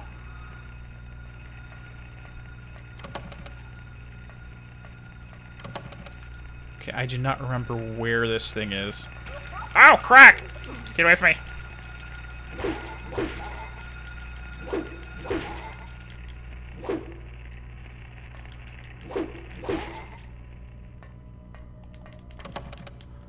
So now we're gonna get lost for a little bit.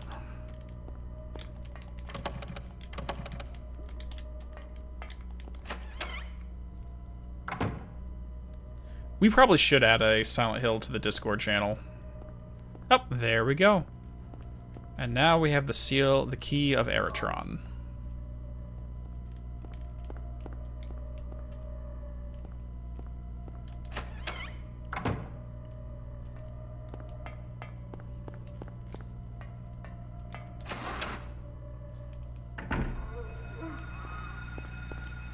Go back down the hallway of Phalig. All the way to the end of the room. And now we can go into this room.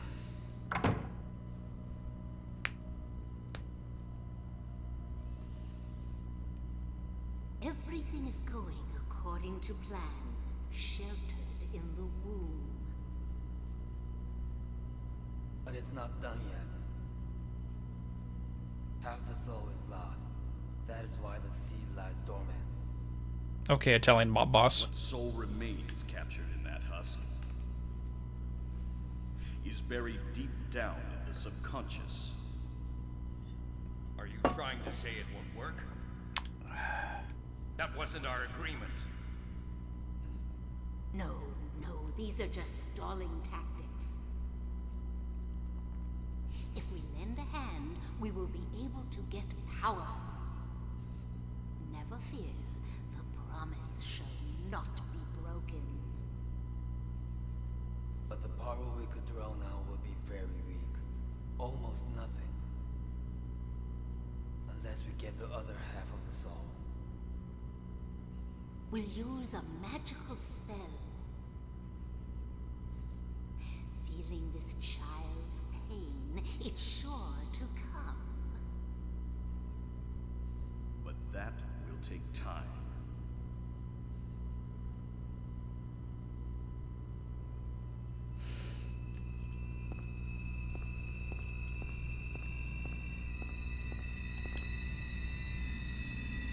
Alessa. I don't know, like, possibly Woombi in terms of checking out something for an Alan Wake 3 setup, but I don't know. I honestly want to get through Control 2 before I start thinking about Alan Wake 2. The Disc of the Ouroboros. Another cyclical nature of life symbol, but also undivided symbol. So some versions of the Ouroboros are interpreted as a point in time when an archetype was undivided. AKA, it's unified. Why does it sound like either Screams or Steam? That's just because Akira Yamaoka likes messing with stuff. But yeah, so this is basically our confirmation that the patient in question was Alessa Gillespie herself. Dalia's daughter.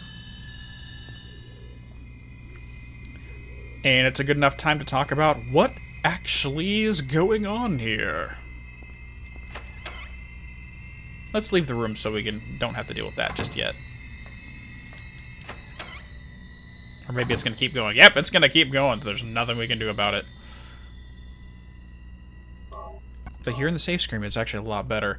Okay, so, in essence, what we can glean together at this point was that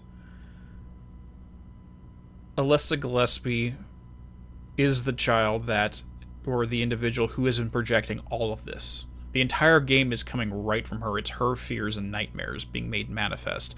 The reason why the wheelchair is always there, because, hey, she's in the hospital, literally for the last 7 years. Now, at the point when she was burned, her soul was split into 2 parts. Remember, we're talking about the alchemic spiritual alchemy. First stage, the fire. 2, putting that underwater into the waters of the unconscious. And then 3, separation. Literally, her soul was separated into 2 different aspects. And the rest of the process is going from there. Now, currently at the start of the game, there are 3 Alessas running around. One is her burnt body. 2 is the spirit that we just saw, that we've been seeing all around town, that looks like a teenager. Well, she is. She's 14. Because Alessa's burning happened when she was 7 years old. 7 years goes by, and then here we are now, so it's 7 plus 7. And the rest of it, we'll wait until we go through this door.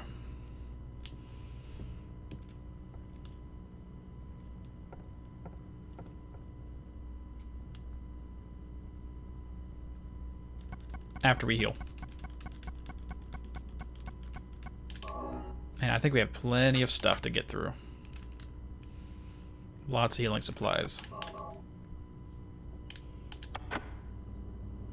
Essentially what Dalia was saying is that they were trying to reach out to the other half of Alessa's soul. Why? We gotta get to the conjunction phase of the alchemical process, which is the merging of the opposites back together. So in a literal sense, in an exoteric sense, Alessa's being forced to go through these, but not in a psychological thing, and physically she has to go through these phases.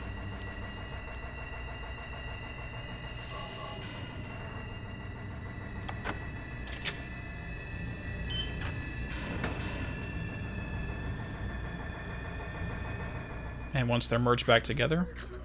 No! No! I don't want to! Do what Mommy tells you now. I just want you to lend me a teeny bit of your power. That's all. No! I don't want to do it.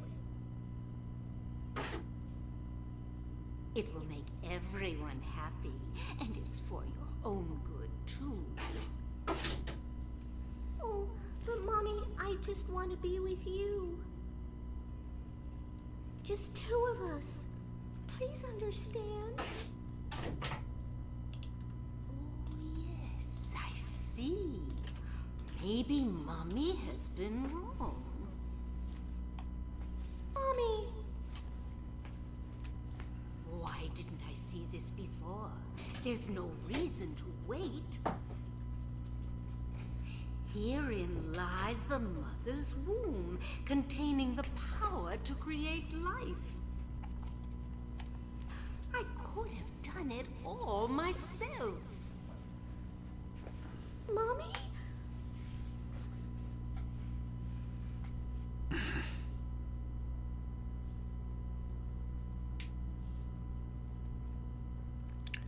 Yeah. Because that's totally something that is perfectly normal, to trying to use your own daughter as a spiritual womb to grow something. Yeah, that's normal.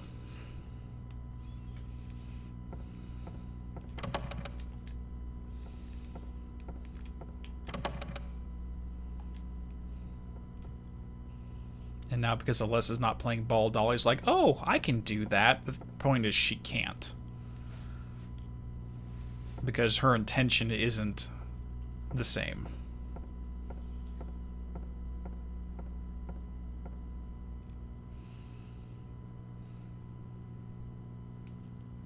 And more on that topic actually comes with Silent Hill 3. That whole idea is kind of the central focus of that story. I was shocked to realize the talisman of Metatron was being used. In spite of the lost soul returning at last.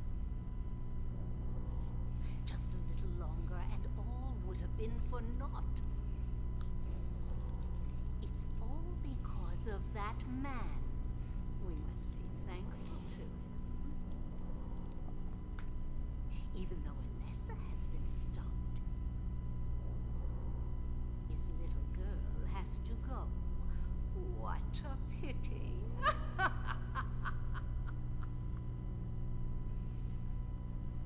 Freeze! So, What in the devil's name? Ugh. Dalia. Well, well, well. To think you'd make it this far. Where's Cheryl? What have you done to her? What are you talking about? You've seen her many times, restored to her former self. I'm in no mood for jokes. Don't you see? She's right there. is the game audio okay, guys? I see someone That's commenting. absurd. You are the only one who thinks so. Why? Why are you doing this? It's been a long 7 years. For the 7 years since that terrible day, Alessa has been kept alive, suffering a fate worse than death. Alessa has been trapped in an endless nightmare from which she never awakens. He has been nurtured by that nightmare, waiting for the day to be born. That day has finally come. The time is nigh. Everyone will be released from pain and suffering. Our salvation is at hand. Yeah, the voice is lower than the game This audio. is the day of reckoning,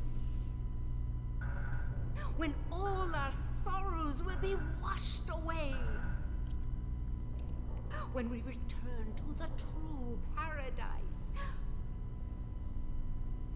My daughter will be the mother of God.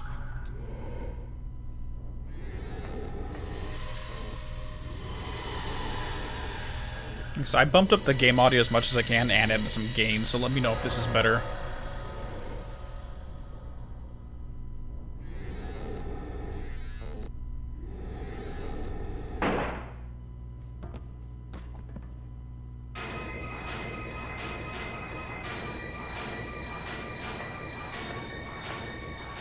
Quit screwing around. Return things to how they were before. Kaufman! Did I ask for this? Nobody uses me. You won't get away with this.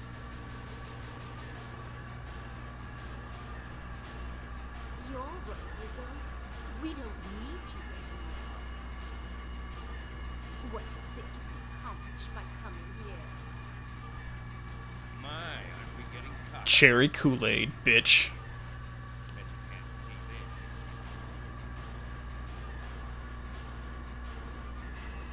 Glorious! I thought I got rid of that! All I had to do was plant it somewhere for you to find. Yeah, it's really quiet on my end, too. I can barely hear the voice audio. Ha! You're easy. And there's more where this came from. Stop it!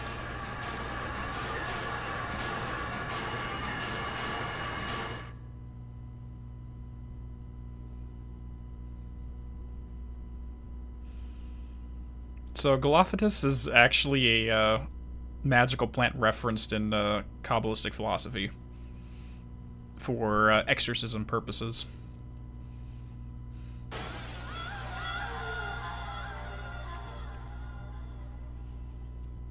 But yeah, the audio balance in the game is bad on my end too, so it's just that. I don't think it's the stream itself.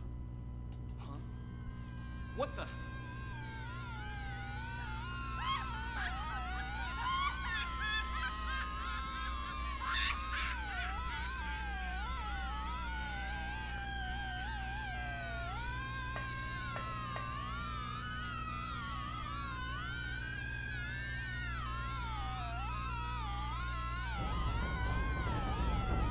And here comes, out of the incubator comes the incubus.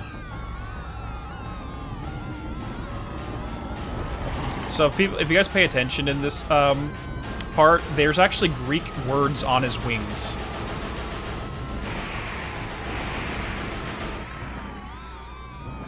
The incubus has Greek on each side of him. And they translate to dissolve and coagulate.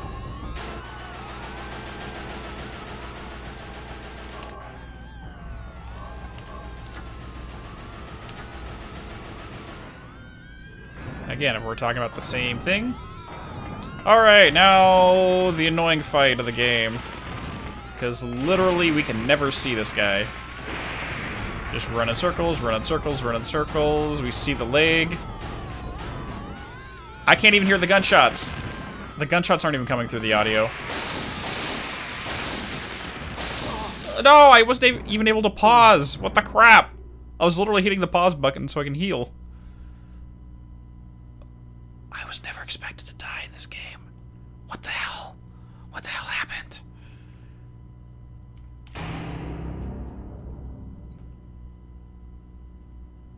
What the hell? I'm not happy with this.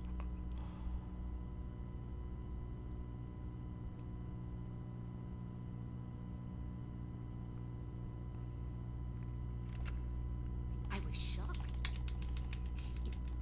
Okay, I'm just skip through that real quick, and I'm gonna use a health drink just to top off myself. Yeah, the audio is just being really wonky right now, just in general. And remember, this is a PS3 download from probably 15 years ago, so it's probably not that great. I don't think there's a way for me to change the settings either.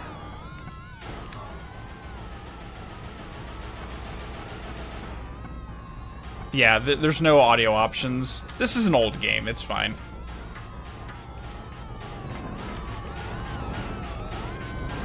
It's funny, because when I played this with my test run through, the gun audio was coming through fine in this fight.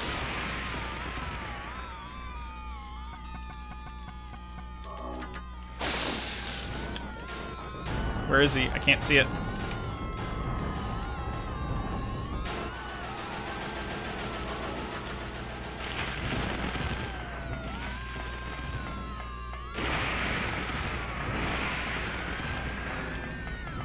Where is he? I can't see him. I can't see him. There he is.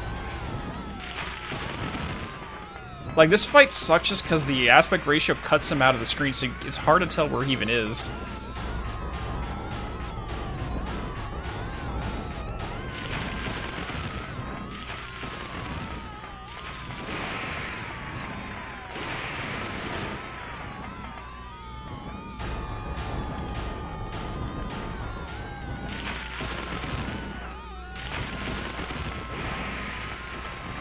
Yeah, this is a really bad time for the audio to be stupid.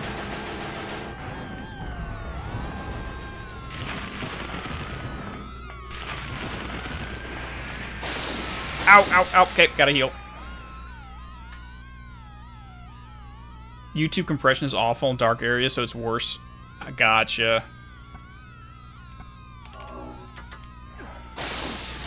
Did I take more damage just there? I gotta stay topped off.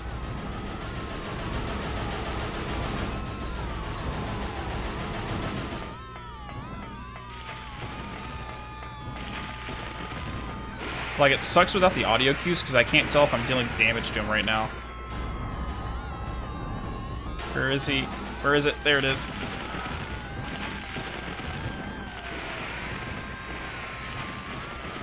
There he is.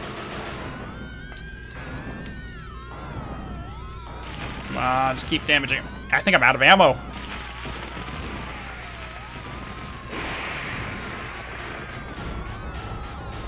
I think I'm completely out of rifle ammo. Yeah. Okay, well, we're switching over.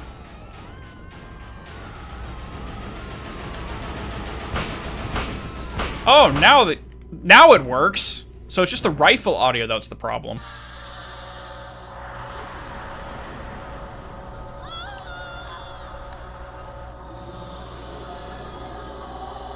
But yeah, so it's dissolve on the left wing and coagulate on the right wing.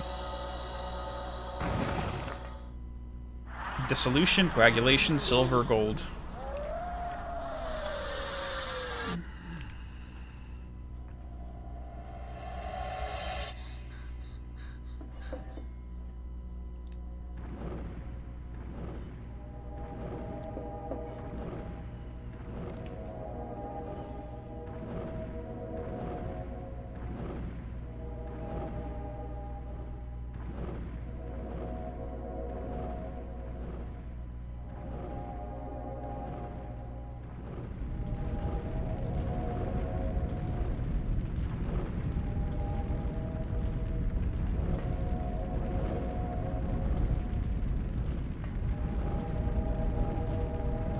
The reason why I is because dissolution and coagulation are the final two phases of the spiritual alchemical process.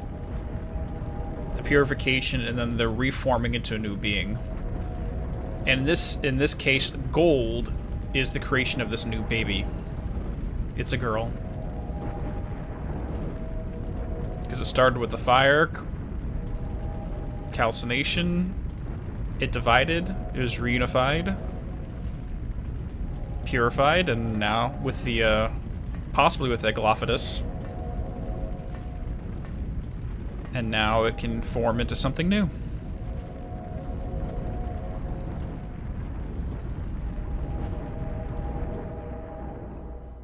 Hey Kaufman, I think someone's a little angry with you. Get him, girl.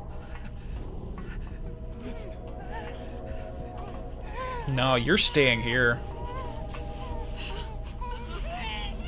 Kaufman wants to leave the other world, leave the nightmare, but no, Lisa has other plans.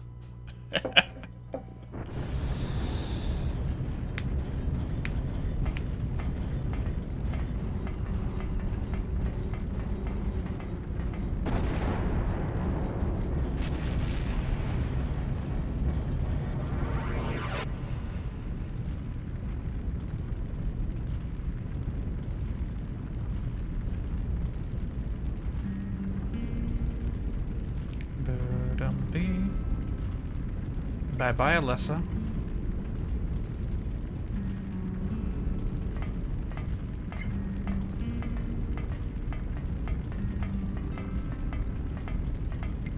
Dude, Akira's work is so good.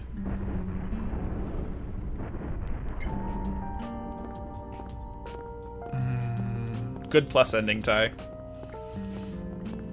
So in the bad ending, it's implied that Harry died in the car crash at the beginning of the game, and this has all been some kind of post-death hallucination. In the bad plus ending, I believe Dalia's successful, and the god is born, and it just... everything goes to shit.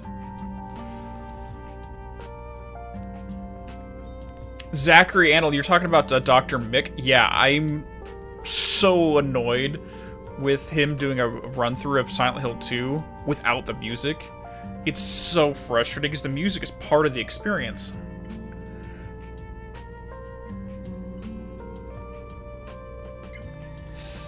The only thing with the bad ending, Joshua, where it says that Harry died, is it completely makes what happens in Silent Hill 3 meaningless, because he can't die here because of what happens in the third game.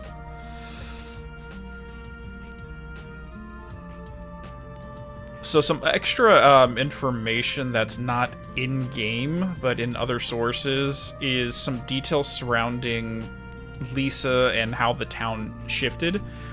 is the reason why that Alessa's wounds were never healing is because she had split her soul, and her other soul half, which was Cheryl... Let me turn the music down a little bit. The other half, that was Cheryl, wasn't in the body, and for some reason there was some oddness about why that wasn't allowing the body to actually heal itself. But after Dalia cast the spell to force Cheryl to return, so that the Alessa and the Cheryl halves can be re-merged back together in the conjunction phase, is what caused the nightmare to start to overtake the town itself. So literally the whole town was kind of consumed shortly before Harry arrived, so it's a relatively recent thing. Hey there, Kess. Thank you so much for the donation, buddy. You were awesome. Why was Lisa so needy towards Harry? I mean, it's very likely that, well, one, she's kind of there by herself, so any human being that's present she's going to cling to because she's just been alone in a nightmare. That could be one aspect of it, or also looking for someone to rescue her from this nightmare at the same time. Now, a sad little detail with Lisa is after the town was consumed into the Otherworld and she was taken alongside with it, her boyfriend, Matthew, actually shows up in town to try to rescue her from Dr. Kaufman and all that stuff, and well, let's get through this first.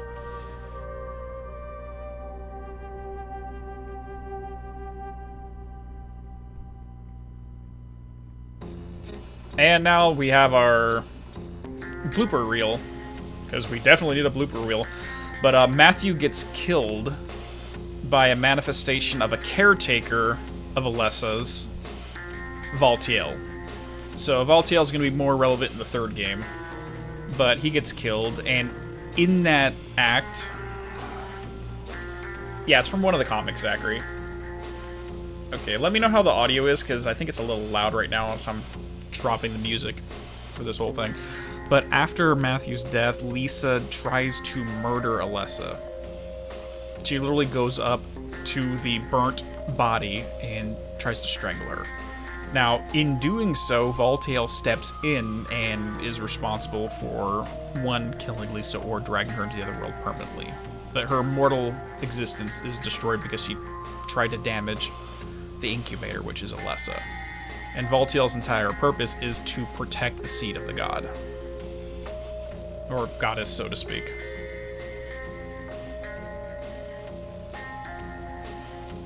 Now, we'll see more about that character in Silent Hill 3.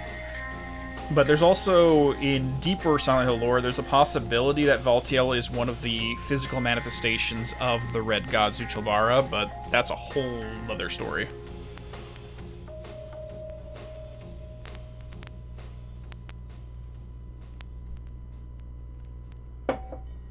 See, how I look at it, Zachary, when it comes to our other sources canon, is... I was actually just talking to...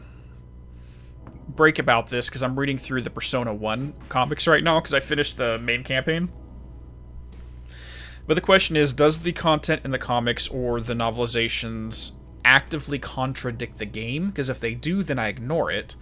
But is it some detail that could work within the context of the game without contradicting it? Then I'll take that as at bare minimum semi-canon. But if it's an active contradiction, I ignore it.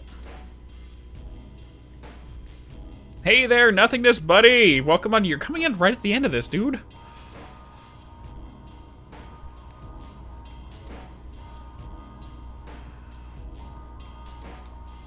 Is it okay to save?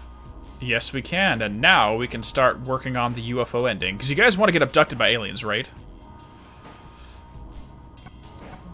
So now we got 2 next fear. Where did the Red God lore come from? I don't recall. It might be something that's discussed in Silent Hill 3. But some of the music also talks about it. Let me see. Like the music that Akira and Mary Elizabeth McGlynn work on references the two, the Red God and the Yellow God. Why did Lisa start bleeding when she was pushed away? Is because she realized that she wasn't alive. And once she realized that, it made it so she turned into a nurse like everybody else. Yeah, they reference the Red Devil. I think that's called the Red Devil in Silent Hill 2 Wimby, and it's the guy who ran the cult of Altiel. And some of the hoods that they wore in the ritual ceremonies for the Red Devil is what James saw and helped him to manifest the image of Pyramid Head.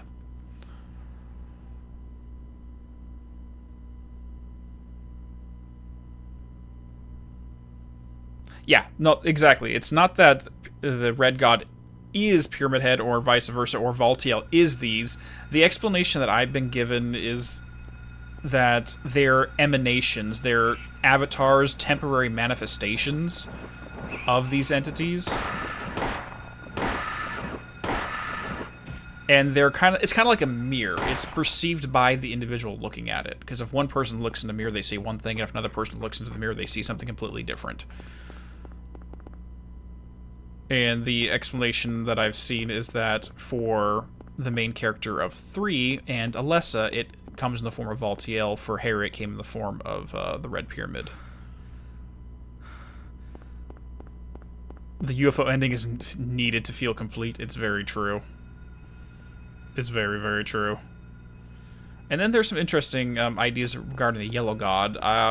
One explanation I've seen is it's literally Alessa, Cheryl, and the main character of 3 are incarnations or avatars of the Yellow God. And it's the unity of the two that's supposed to summon forth the divine goddess, which is the one that's supposed to rewrite reality, but that's a whole other story. That's what if you want to get into the weird shit. Anyways, that's really everything on this as of right now.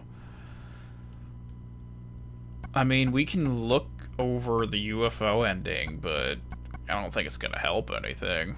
How do you get the UFO ending? So what you do, Tails, is in the New Fear run-through, you are able to pick up like a channeling rod, and there's 5 specific points across town throughout the game that you have to use the channeling rod. And once you do it with the 5th one, the UFO comes down and abducts Harry. Long story short. So yes, Zachary, I do plan on playing Silent Hill 2.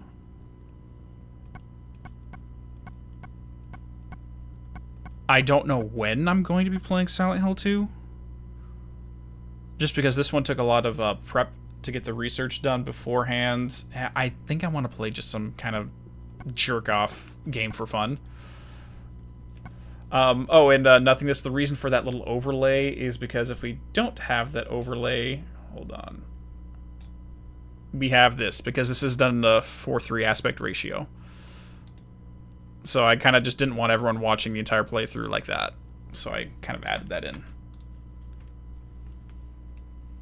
And yes, it's Nintendo 64 because all the overlays I found for PlayStation all had Sony's logo in it, and I don't know how that would go with copyright crap, so... It is what it is.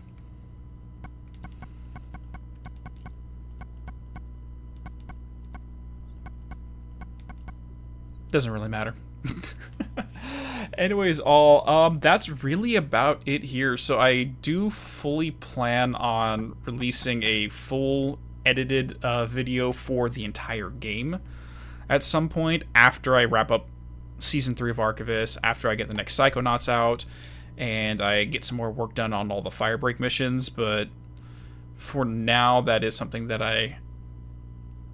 this is something I plan to do at some point in the future, and it's going to really streamline everything we're discussing throughout the course of these in a more concise and less rambly way, because when I'm live, I'm not the best speaker, to be honest, but when I have a script written out, it's gonna come off a lot better at the end of the day.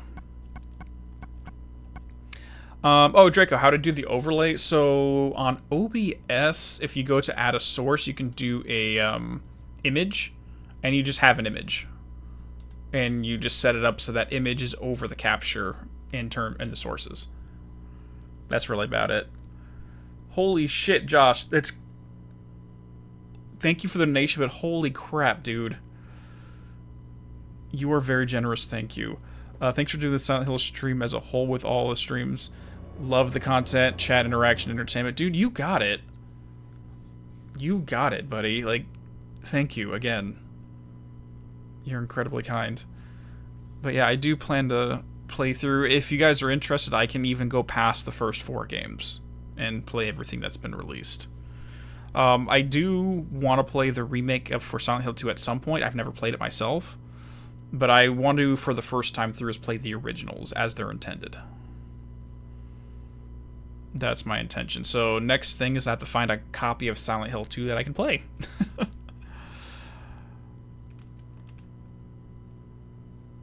I got lucky on this one because I had it on my old PS3, but I don't want to play the like Xbox remaster of it because it's broken. But it is what it is. Anyways, guys, thank you all for hanging out. I'm going to go ahead and end this off here. You all have a great rest of your week. I might have the next stream ready to go by next Wednesday. And again, it's not going to be anything deep like this. It's just going to be for fun. But that's really about it. Please do Shattered Memories. Actually, Reifu, I've never played Shattered Memories. That is the one game in the franchise I have not played. But it was all, take it all easy. You have a great day, great morning or evening, wherever you're at in the world. And I will see you around next time around. Love you all. Peace.